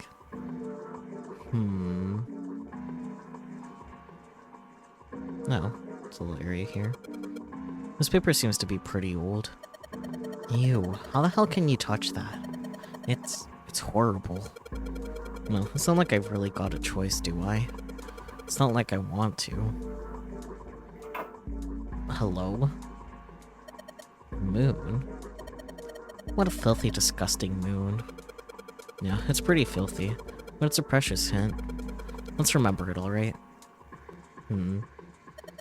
I refuse to touch this. I refuse! What the hell's wrong with you? I don't want to touch it. Ever. Valid. Just hanging from the wall. Well, if we're pulling the string, then it must be a toilet that flushes. Oh. Interesting. A towel? That bed looks cold. Pretty sure you'd freeze to death in the winter. No kidding. If I tried to sleep here, my skin would dry out in no time. Well, it's not like you're that young anymore. That shouldn't really matter. My, Junpei, aren't you lucky? It seems you'll die before you have a chance to grow old and hideous. I'm sorry. You're right. Dry skin is a woman's worst enemy. Oh dear. But okay, interesting.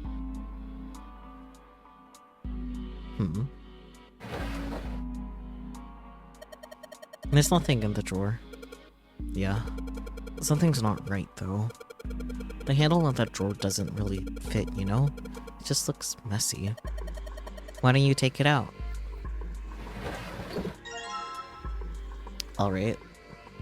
So there's a mirror on the other side of this drawer. Interesting.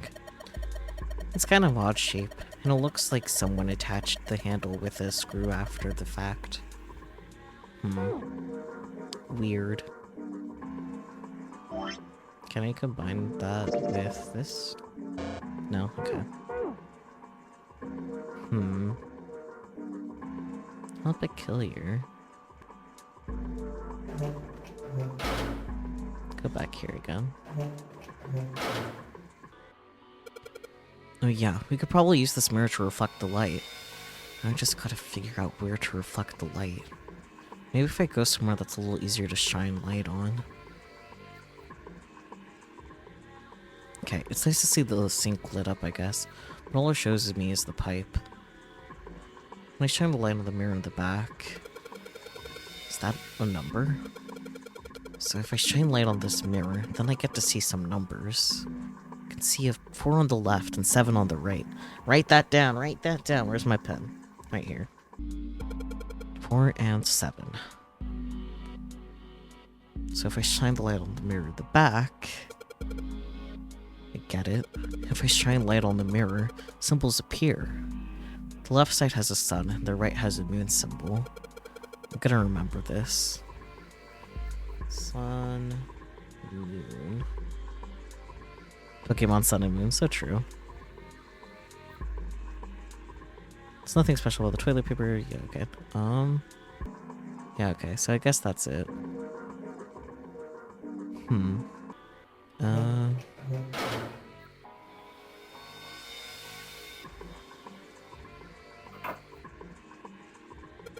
It's just this, like the sun symbol we saw in the dark room. Yeah, that's right.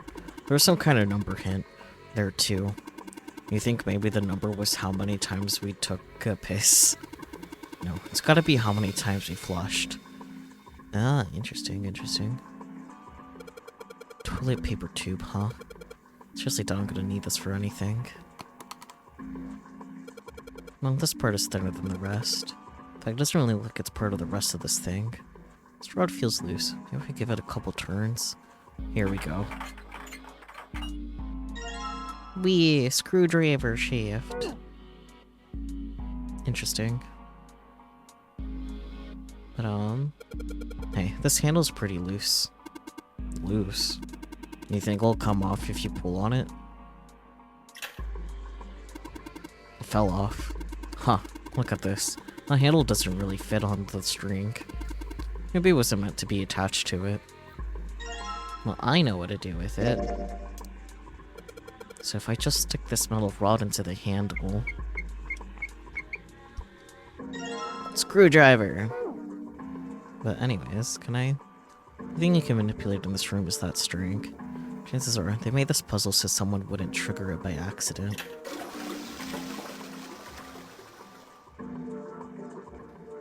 I guess I should keep pulling on this thing then. Alright, here it goes. Second pull.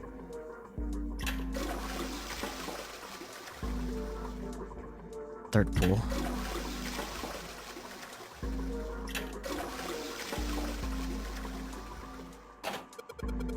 Did you just hear something? I did, but it doesn't look like anything's happened here. Huh, wonder what that sound was.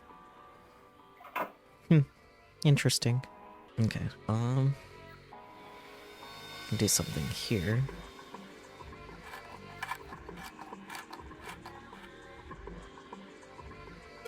Sweet, got the screws off. Now we can open the door. There's nothing in here. Well, maybe the drawer's what we need. The drawer, huh? Alright, let's yank the thing out. There's a bump on the back. I wonder what it's for. Maybe there's a hole somewhere? These bumps line up with a trigger's hidden switch or something? Hey, we've seen weirder stuff. Doesn't seem like that far-fetched. Fair. Let's combine this door with the screwdriver. If I use the screwdriver on the screw in the center of the handle, maybe I can... Knob! And now we don't have a screwdriver anymore. Junpei ate the screwdriver.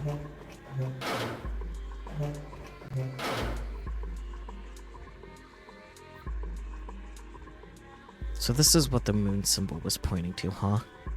He probably made it so that someone wouldn't trigger it by accident. That's the case. Second time. And a third time.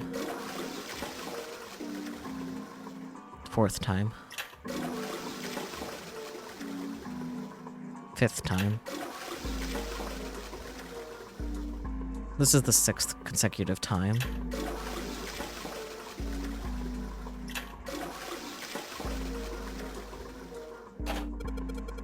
There's that sound again. It happens whenever I pull that string a couple of times.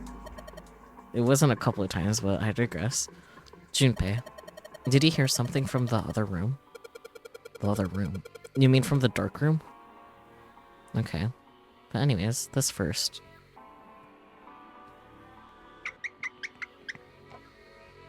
Sweet. The handle I got off that drawer fits onto the faucet perfectly. Now I can turn the water on.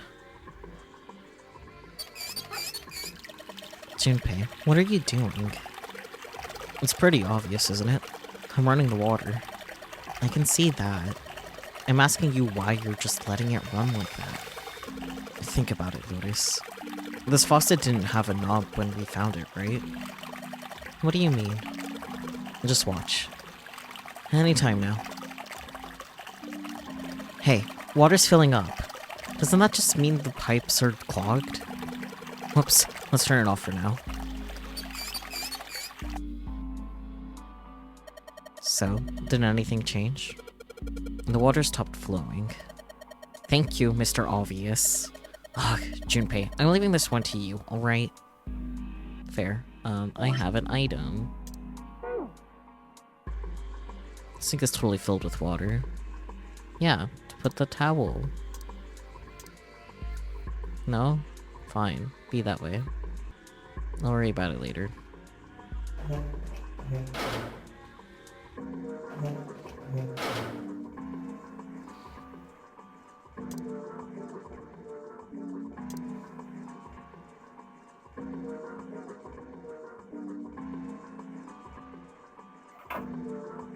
(14 = E? What is this? 14 = E? Seems important. Probably means a 14 somewhere represents an E. But I don't know what that 14 would be.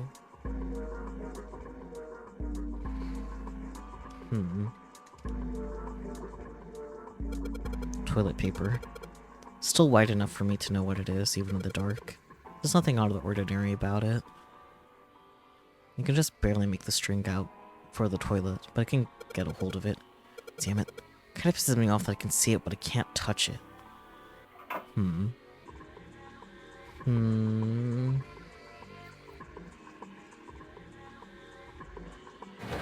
Oh, interesting.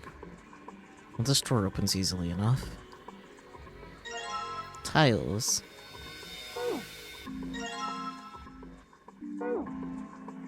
Okay.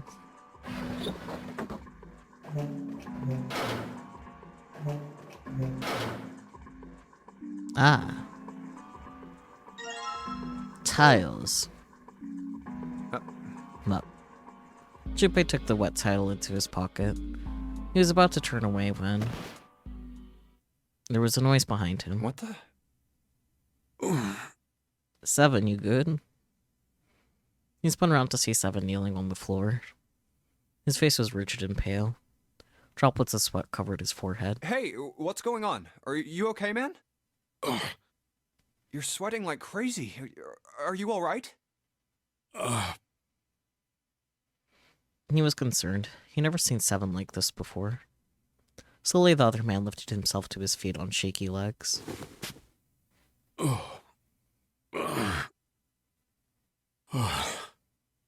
Yeah, I'm fine. Just got a little dizzy, that's all. His face was pale and his breathing was heavy. Sweat was pouring off his face and staining his shirt. That's definitely more than just a little dizzy. Are you sure? You don't look so good. 7 didn't answer. Half of his face was twisted, as if distorted by extreme pain, and his eyes were glazed. Finally, he spoke. What am I doing here? Huh? His words made no sense. What are you talking about? We opened the number 2 door and walked in here. Don't tell me you forgot. No, that's not what I mean. He shook his head several times, as if trying to clear something from it. It ain't much, but I think some of my memories came back. Oh, convenient. I think I've been here before. Oh boy. Huh?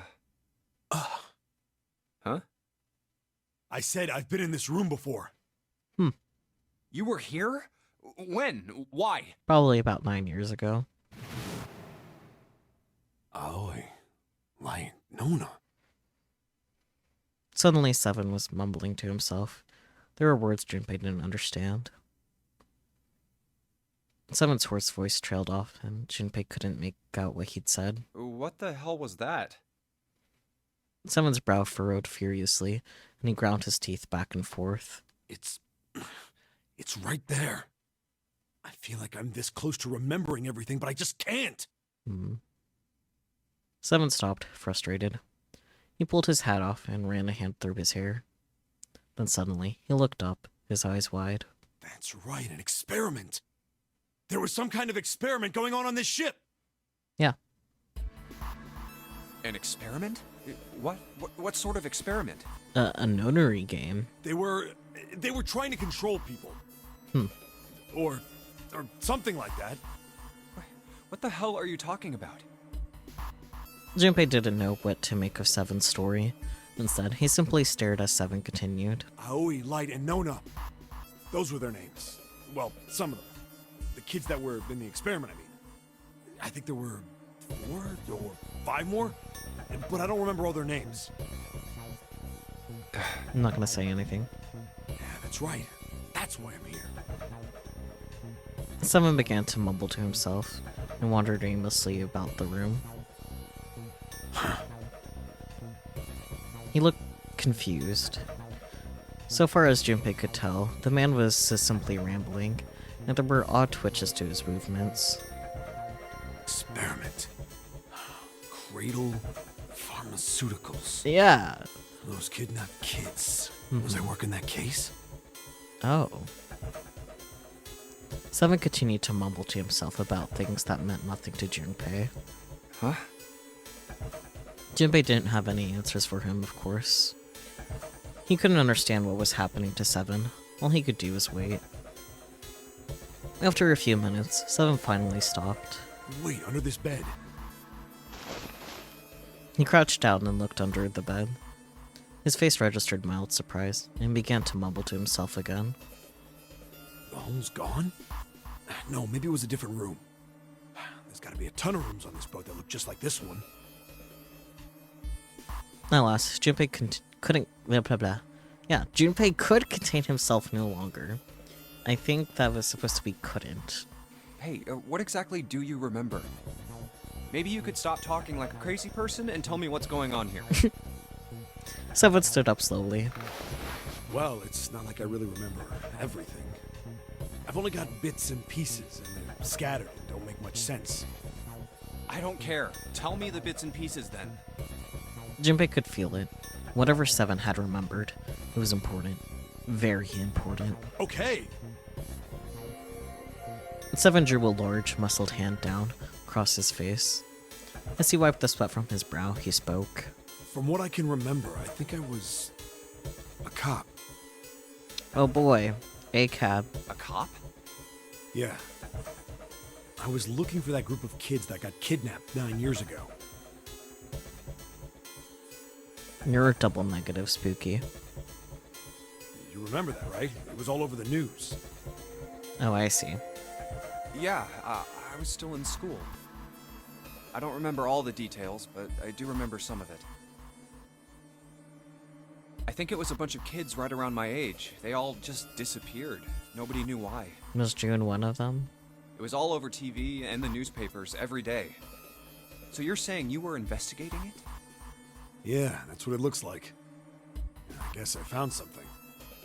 There was this medical company called Cradle Pharmaceuticals that had something to do with those kids. After I figured that out, I managed to get some information out of somebody who worked for them. I think it was... Tonight, a ship is set to take the children to a large passenger liner docked offshore. That voice feels familiar. Yeah, that had to been it.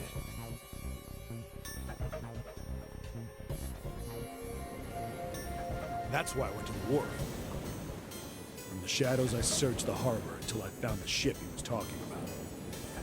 There was a bunch of movement near it. Men in black suits, many of them carrying large bags.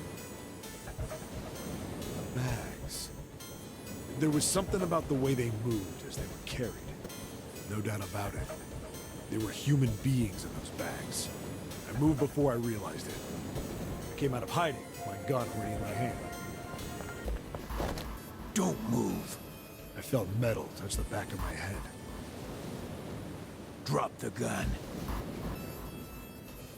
You didn't know Seven was an action star, right? He kept digging the cold metal thing into my skull. There was nothing I could do. I did what he said and laid my gun on the ground.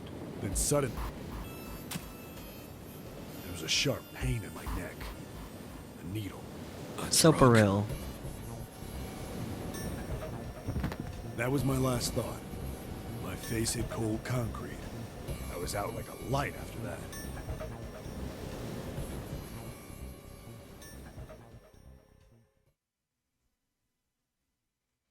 I woke up on a hard floor. Damn it. Shit, my head hurts. Where am I? A small, shabby bed, a dirty sink. A toilet with no privacy. I'd seen it countless times as a cop. I'm in a cell, huh? Facing the toilet was a door set into the wall. I was still pretty woozy, but I made my way over to it. I pushed and pulled on it, but...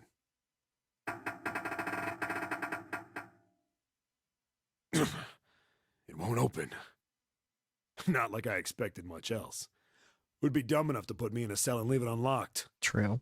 Threw myself against the door a few times, but it wouldn't budge. I knew it.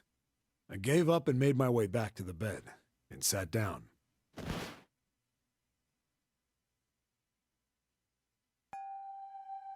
I sat there for a very, very long time. Who knows how long. Then, I heard a faint voice. The voice was far away. I couldn't understand what it was saying. But I could hear one. It was pretty high, probably a little kid. Huh? No, it was several. I hear 5, or 6, maybe more. Where? Where are they coming from? I pressed my ear to the wall and tried to listen through it. No, that's not it. Left. It's coming from under the bed? I hauled on the metal frame and flipped the thing over. And there it was. The bed had hidden an air vent under it. The hole in the wall was covered by a metal grate. I dropped flat on the floor and peered through the grate. I couldn't see shit, but I knew it in my gut. This was where those voices were coming from. Hold up. Why are there kids here? But then what my inside man told me popped into my head. Tonight, a ship is set to take the children to a large passenger liner docked offshore.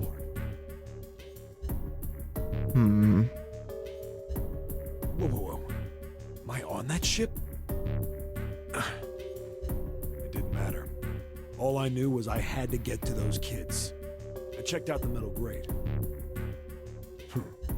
Could I fit? I stuck my fingers in and grabbed it. Then...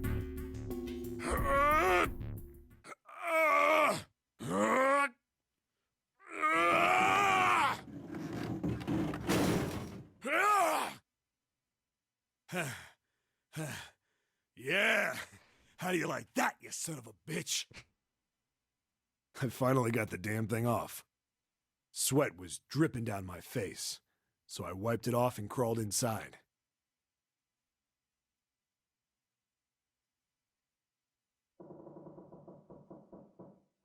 No, ripping the grate off. Yeah, casually. Junpei waited for Seven to resume his story. The longer he waited, however, the clearer it became that Seven had no intention of doing so. And he had gone silent and simply stared off into the air, his eyes blank. Hey, what happened after that? He waited long enough, but Seven shook his head. I don't remember what happens after that. I think I found some kind of door out of the duct. And I think I found some kids, too.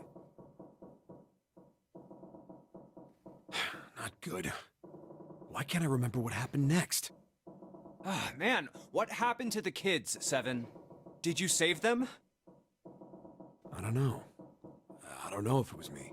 I've got this feeling. I think one of the kids died. A girl, I think. Huh? Deep in his heart, Junpei felt something very cold. Seven's head dropped, and Junpei saw on it a look of sadness the likes of which he had never seen on the man before. The large man's eyes blinked rapidly, as if he were fighting back tears, and he swallowed hard. His sigh was like the melancholy sitting of an old, dead, abandoned building. He shook his head and spoke. Anyway, just please don't ask me anymore, okay? I really don't remember anything else. After that, Junpei could hardly try to force any answers out of the other man. It's fine. Don't push yourself. Going by what he said, Junpei left Seven to pull himself together, and instead began thinking everything over. the children who had been kidnapped 9 years before, apparently a company called Cradle Pharmaceuticals had been behind it all. They'd taken the children to the same ship we're on now. They'd been brought here for an experiment. Seven said it had something to do with controlling human beings. The 16 children who had been kidnapped were the subjects. Seven had said 3 of their names were Aoi, Light, and Nona. I think that's all I got. Oh, and Seven is, or was at some point, a cop. Oh, maybe the fact that, because I'm pretty sure it was Seven that proposed all the code names, right? The fact that Seven has a cop history could have been why, instinctively, that's why that was suggested. Maybe. I can't really use any of this information anyway. I didn't learn anything about the Nonary game or Zero. Not yet. Why were we brought to the same ship where they'd done those experiments 9 years ago? Well, you see, there's a safe in the first cabin room or whatever that has a letter that possibly explains that. And just what the heck is this about controlling human beings? That's nuts. Did they really conduct an experiment like that?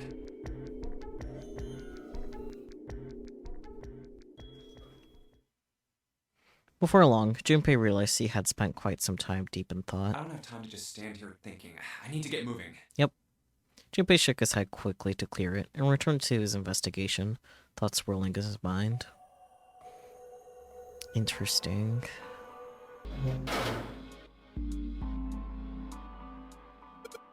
The tiles we found and the tiles here are the same size.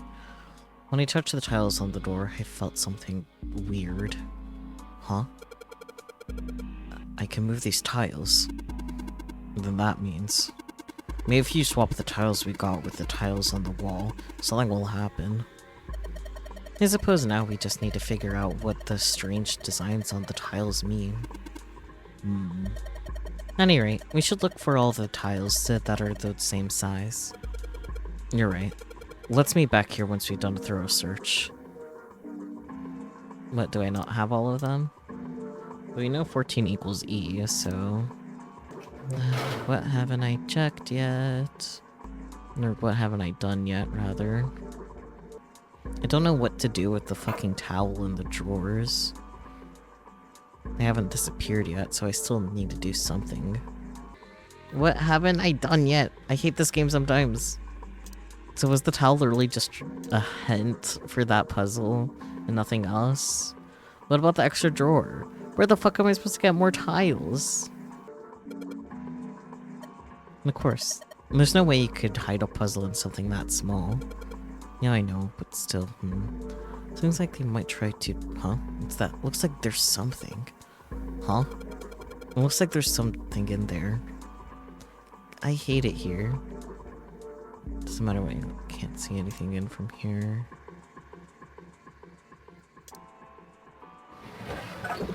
Sounded like something falling.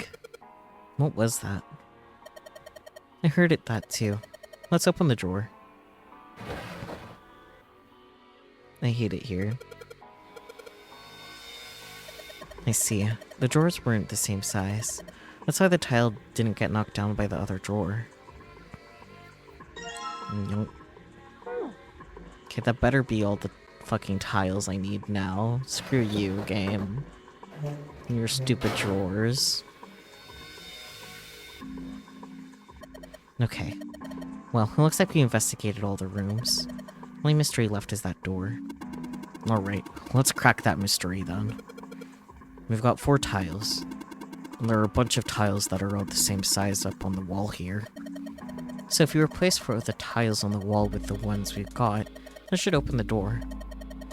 No, there's only one way to find out.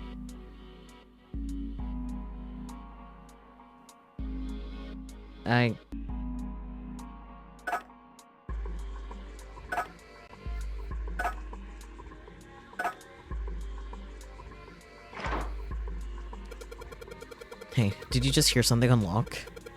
Does that mean we got it right? Yes, it looks like we did. The 14 hidden on the tile. If you convert that to a hexadecimal, it's an E. What's with all the hexadecimal? Stop. Basically, the E's in emergence are the 14s for the tiles.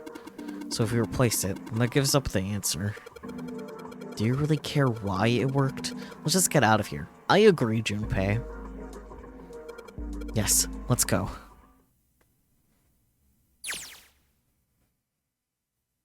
They passed through the open door and headed to the next room. Junpei jogged down the short staircase and looked around. Oh boy. Truly a gift that doesn't stop giving. Oh, what the hell is this place? The words had sprung unbid into his lips, but it was clear why. Junpei shivered. Lotus and Seven reached the bottom of the stairs and stopped short, terrified. Ugh, this room is really creepy. I think we ought to get the hell out of here now. He jogged up the stairs on the opposite side of the room and shook the door on the wall next to the catwalk. It didn't open, and he muttered to himself. Figures. It's locked, isn't it? Yep. Don't know why I thought this would be any different. So, what is this room for, anyway?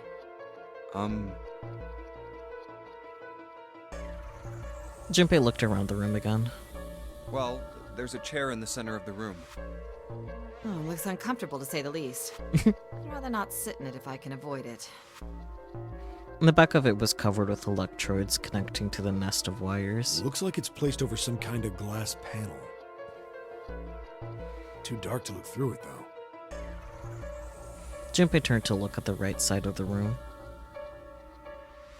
And there was a table covered with a piece of cloth. This isn't dried blood on the tablecloth, is it? Don't worry about it. On top of the table were a number of metal instruments. Junpei didn't know what they were for, and he had a feeling he didn't want to find out. Oh, what the hell is this? What are these tools for? That's not something I even want to think about. Junpei shook his head in an attempt to clear it, and tried to focus on something else. No doubt about it.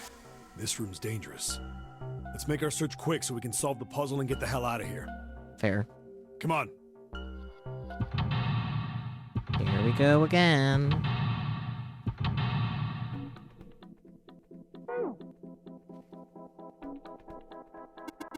A really creepy chair. The manacles make me think it was used to torture people.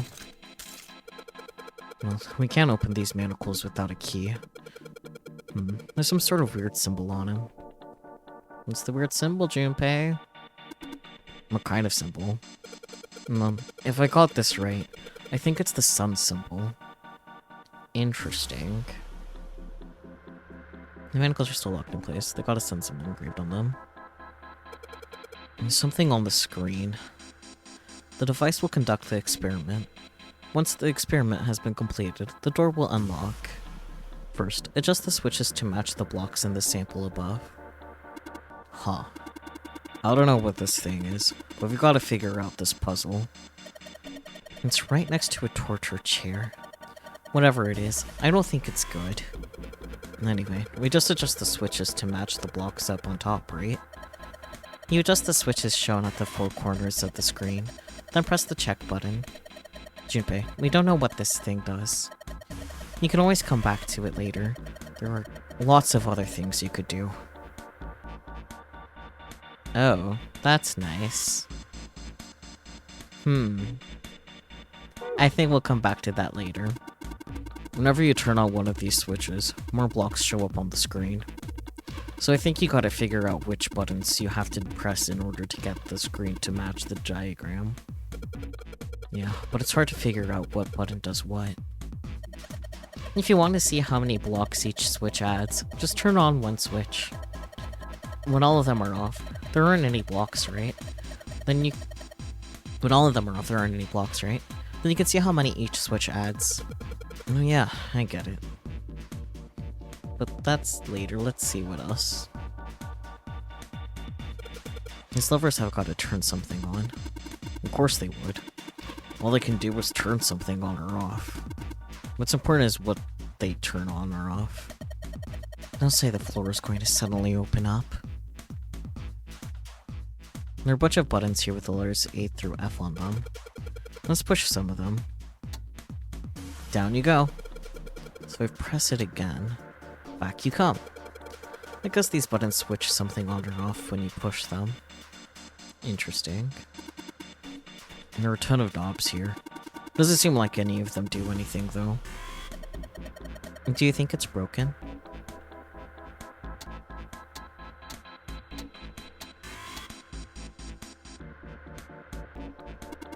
What's wrong, Junpei?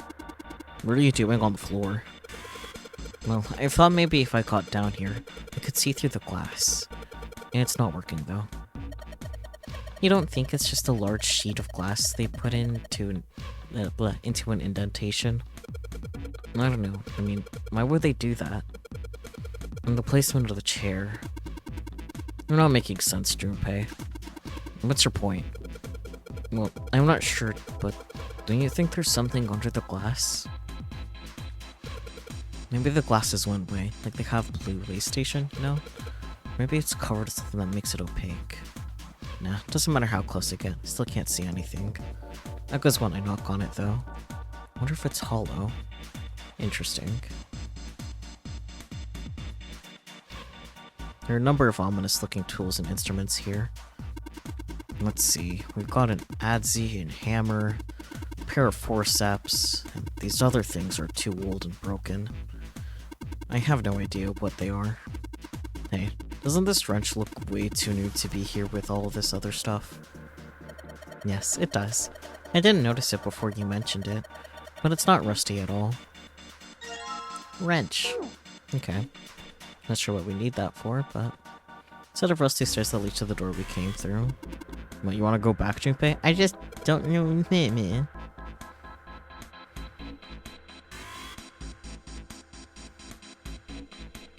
The cover's bolted to on there pretty good. Should be able to get those bolts off with this wrench we just found, though. Good timing, I guess. Sweet, it opened. The hole's too small. You can't see in, even with the cover off. You can't see in, but I think there's good enough room to stick your arm in. Are you sure you want to do that? There could be something dangerous in there. Okay, I am in. That scares me a little. But we need to see if there's anything useful in there. Well. Alright, here we go. Arm into the hole. Hey, I think I can feel something. It's small, cold, and hard. Doesn't feel like there's anything else in here. Alright, let's see what this thing is. Sun key. Perfect.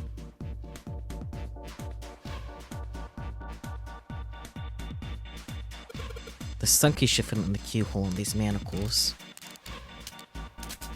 Alright, sun key, in you go. And yes. Great, they're open. I don't think we're gonna need the sun key again in here, though. Just seems unlikely. Alright, sun key, you've done your job. Into my pocket with you. Okay. Can see some oil or something down the base of the lever. Yeah, feels like it's got some movement to it. Should be able to pull this one. Alright, let's pull the lever. Is that water? What the hell? What's going on? Will you calm down? It's just water going somewhere. It sounds like it's underneath us. That means the floor. Oh. Junpei, look. Was she... Oh, damn. I can see through the glass now. Oh, that's nice. Oh, EDBF. There are a couple of letters in the color of blood written on the shark's belly. Shark. It's dead. Looks like the letters are E, D, B, and F. Whatever these are for has to be in this room somewhere. Oh, I know. E. So E, D, D, B, F. Yeah. What? There's a strange noise coming from the chair. Looks like it's been turned on. I guess the puzzle here was that the power had to be sent in a specific way. Does this one do anything? Red, yellow? Think colors could mean something? No idea. I mean, red looks more dangerous, but other than that... The bottom of this one looks like it's covered in rust. I don't think it'll move at all. Okay. Well, they're open. What are you gonna do now? Let's just look around some more. Got a feeling that something will happen. Right. And we should try and figure out what the device over in the corner is for any rate. Yeah, this. Just the switches to match the blocks on top and then press the check button. Alright.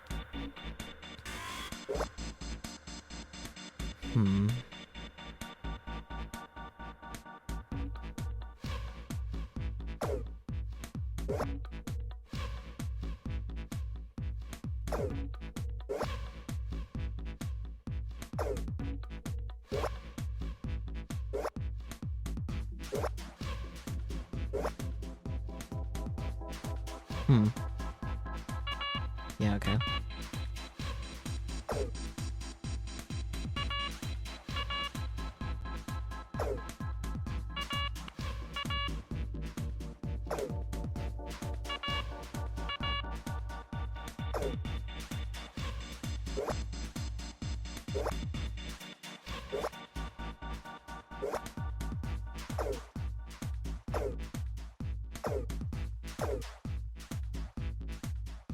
Oh, I see. I think. I'll write that down.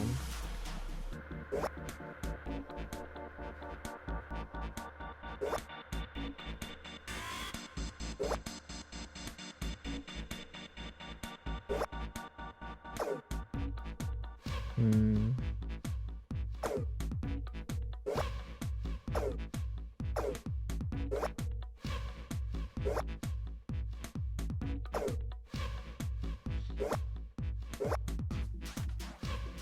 Hmm.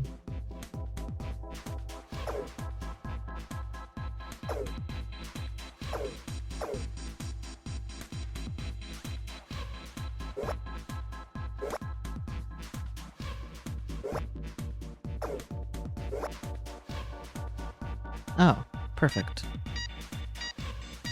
Yeah, let's go. Adjustment is completed. Now proceeding to execution phase. To complete the experiment, data must be collected from subject. Once preparation is finished, place subject in chair. Whoa. I thought we solved the puzzle already. What does it mean by preparation? I don't know. I've got a bad feeling about this. I think this means one of us gotta sit in a chair. Well, someone's never gonna fit in that thing. It's either you or me, Junpei. Collecting data. I wonder if it's gonna run electricity through the subject. There's a human head on the screen. Maybe it's gonna zap the brain with a little electricity. This really doesn't sound safe. Anyway, we still got to prepare. We could talk about this after we figured out what that means by preparation, alright? Well, it wants us to prepare, so maybe we ought to ask it what we need to do. The restraining device is unlocked. Please seat subject and device. The message on the screen was disturbingly detached. Well, like we thought, it's not going to work unless someone sits in it. How ironic that this would be the situation in which this slim, beautiful body is useful. Lotus, are you sure? I can sit in it and you can solve. Junpei's right. If we screw it up, Seven couldn't bring himself to finish the thought. His eyes fell to the floor. Junpei followed them. Beneath them was the dead shark, floating underneath the glass. Perhaps it had been killed by an electric shock. I'll be fine. Even if I fall in, the shark is already dead. But no one likes an indecisive man, Junpei. I can still give you advice from the chair too, you know. True. I just don't want to stay in this room any longer than we have to. Go over to that screen and let's get this over with. Oh boy. After her words had made it clear that Lotus would book no argument, she turned and walked toward the chair without hesitation. But she did not sit down. Despite what she had said, she did indeed feel hesitation. Her legs shook. Look, do you think you could do me one last favor? don't say last. you're making me nervous. Just listen. If something happens to me, I want you to tell my daughters. Daughters? Tell them that I loved them very much. No, tell them that I will always love them. Aw. Daughters? She's a mother. You've got kids? Yes, I do. I suppose they're about your age, Junpei. Wait, they're about Junpei's age? How old are you, Lotus? They're twins. I had them when I was young after... well, some things happened. Their names are Nona and... Nona. Wait! Nona? Junpei's words shot out before he even realized what he was saying. He remembered the story Seven had told him. Aoi, Light, and Nono. Those were their names. Well, some of them. The kids that were in the experiment. But what the hell? What's wrong with you? A lot, but let us take a step back from Junpei. Oh. Seven looked just as shocked as Junpei. He blinked his eyes rapidly, as if he weren't sure if he was completely awake. No way. It couldn't. Lotus, is your last name Kashiwabara? Lotus's eyes went wide. How do you know that? Are you serious? What the hell is this? There's no way you're that kid's mom. Everyone's connected, guys. That kid? Wait, what do you mean that kid? Why are you acting like you've met her? Seven's brow furrowed. I have. What? Yeah, I met one of your kids. When? 9 years ago. Where? On this ship. Why were you... It's not a short story. Look, I don't care how long it is. Tell me, please, what happened here? Fine, I'll tell you. Seven glanced at Junpei, then turned back to Lotus and began to speak. It was the same story Junpei had heard only minutes before. Every detail. But... And then... That was when... From there, it looked like... Just as if... Finally... I like that speedrun of the story. That's all I remember from 9 years ago. At last, Seven finished. Lotus shook her head. Oh my god. Everything I've been looking for the last 9 years. The person who had all the answers was right here. Looking for? Yes, that's right. 9 years ago, my daughters disappeared. Best recap in a story-driven game ever? Yes, so true. Then 9 days later, they came back. They never told me what happened to them over those 9 days. I took them to the doctor, but I was told they hadn't been hurt in any way. I mean, that's good at least, but... Still, I was sure that they had been through something terrible. Yeah, So I couldn't bring myself to force them to talk about it. fair. If I did, then I'd force them to relive whatever horrors they'd been through. Not a good monther. I didn't have any choice. I had to try and ignore it and move on. Well, maybe not ignore it and move on, but... Oh. A few months passed. Gradually, they started to act like they always had, before they disappeared. That's good at least, but... They smiled and made jokes and did all the silly things kids do. It got harder and harder for me to ask them about what happened. Fair. How could I ask them to remember that? Eventually, I knew there was no way I could do it. But I'm still a mother. I couldn't simply forget that something terrible had happened to my children. Also fair. So I decided I would investigate what happened on my own. Earlier, you were gonna make a joke about how Zero should have given them 9 days instead of 9 hours to find door 9 since everyone's such a bonehead. Yeah, maybe it's reduced to just 9 hours for a reason. I would find out what happened during those 9 missing days. What did you find out? Nothing. The police pretended to be concerned, but they didn't do anything. Once the 16 children who'd gone missing came back, things were just... Even the media didn't talk about what had happened. I figured someone was probably paying or threatening them to keep their mouths shut. Cradle Pharmaceuticals. No, probably something even bigger than that. Cradle Pharmaceuticals. Have you heard of them before? No. It's the first time I've ever heard that name. 7.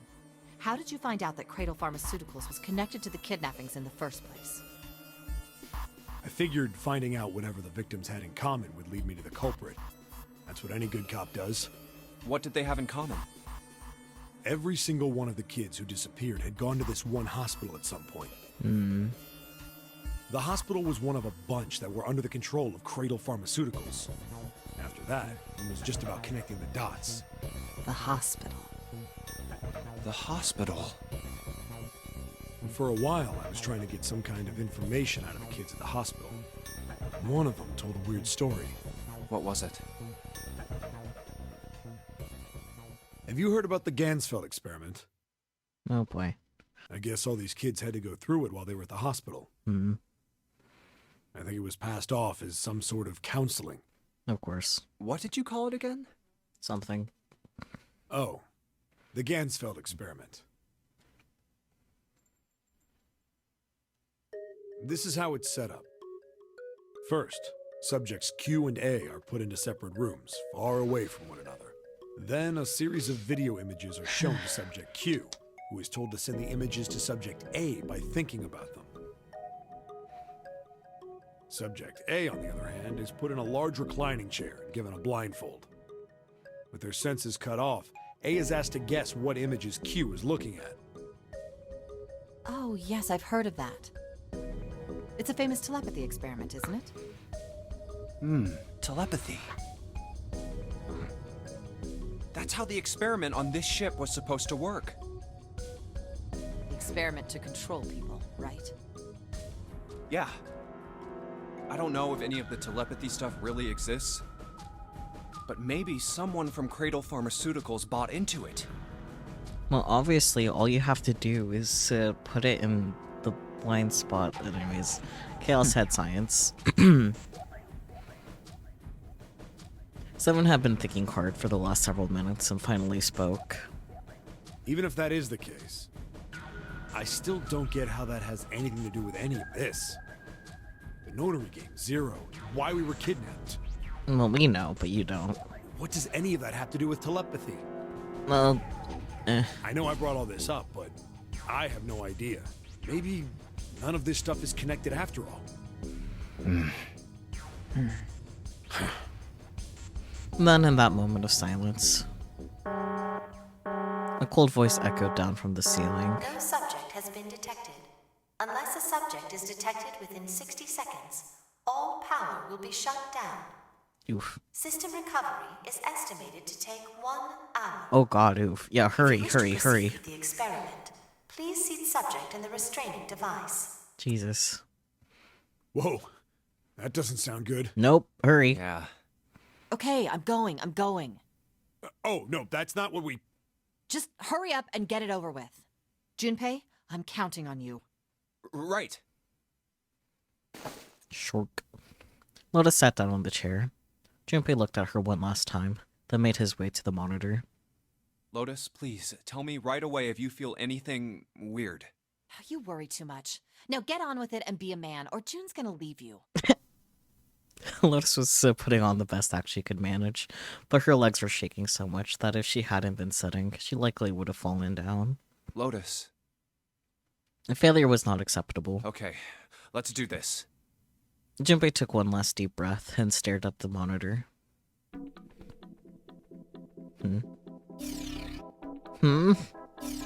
Hello?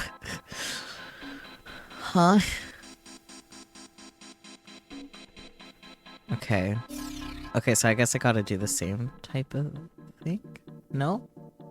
Huh?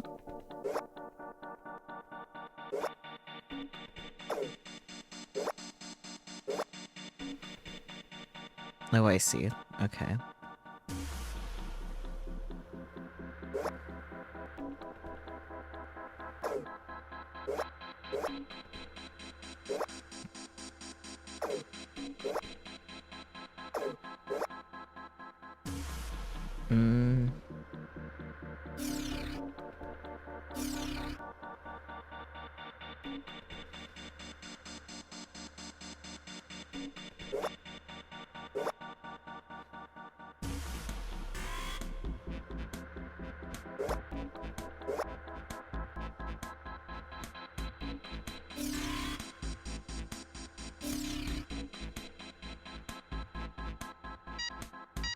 Okay, cool. That wasn't that bad.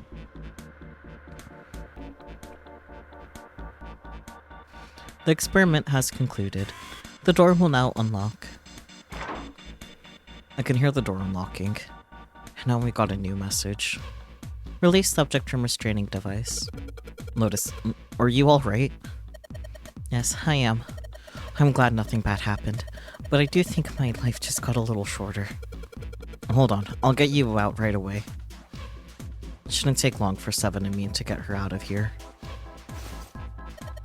Let's get out of here, now.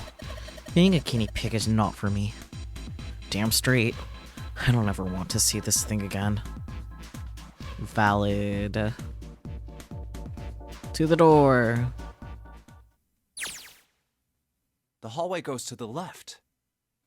Shocking revelation. I think we'll end here, though. Yeah, but I Nope. don't see any doors. No doors, that's fine. Anyways.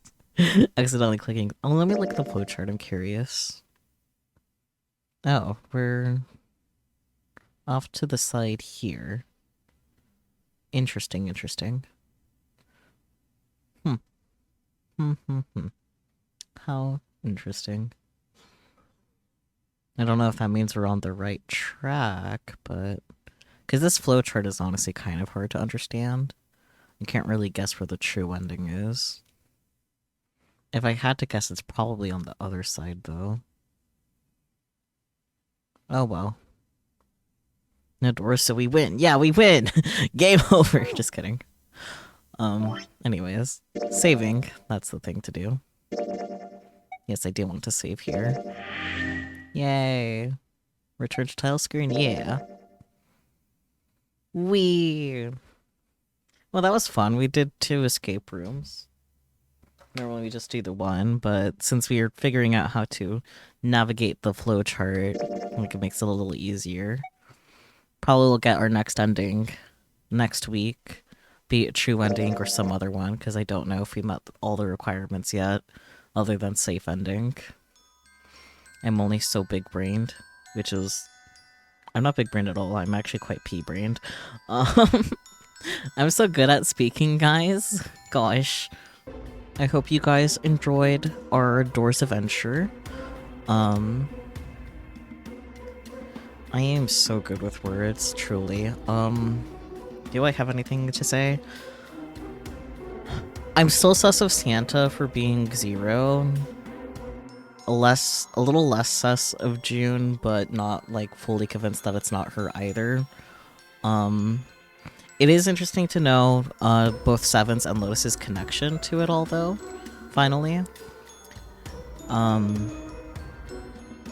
Yeah. That's all I got. If you guys have any more theories, go ahead and share them in the Discord and use spoiler tags when appropriate.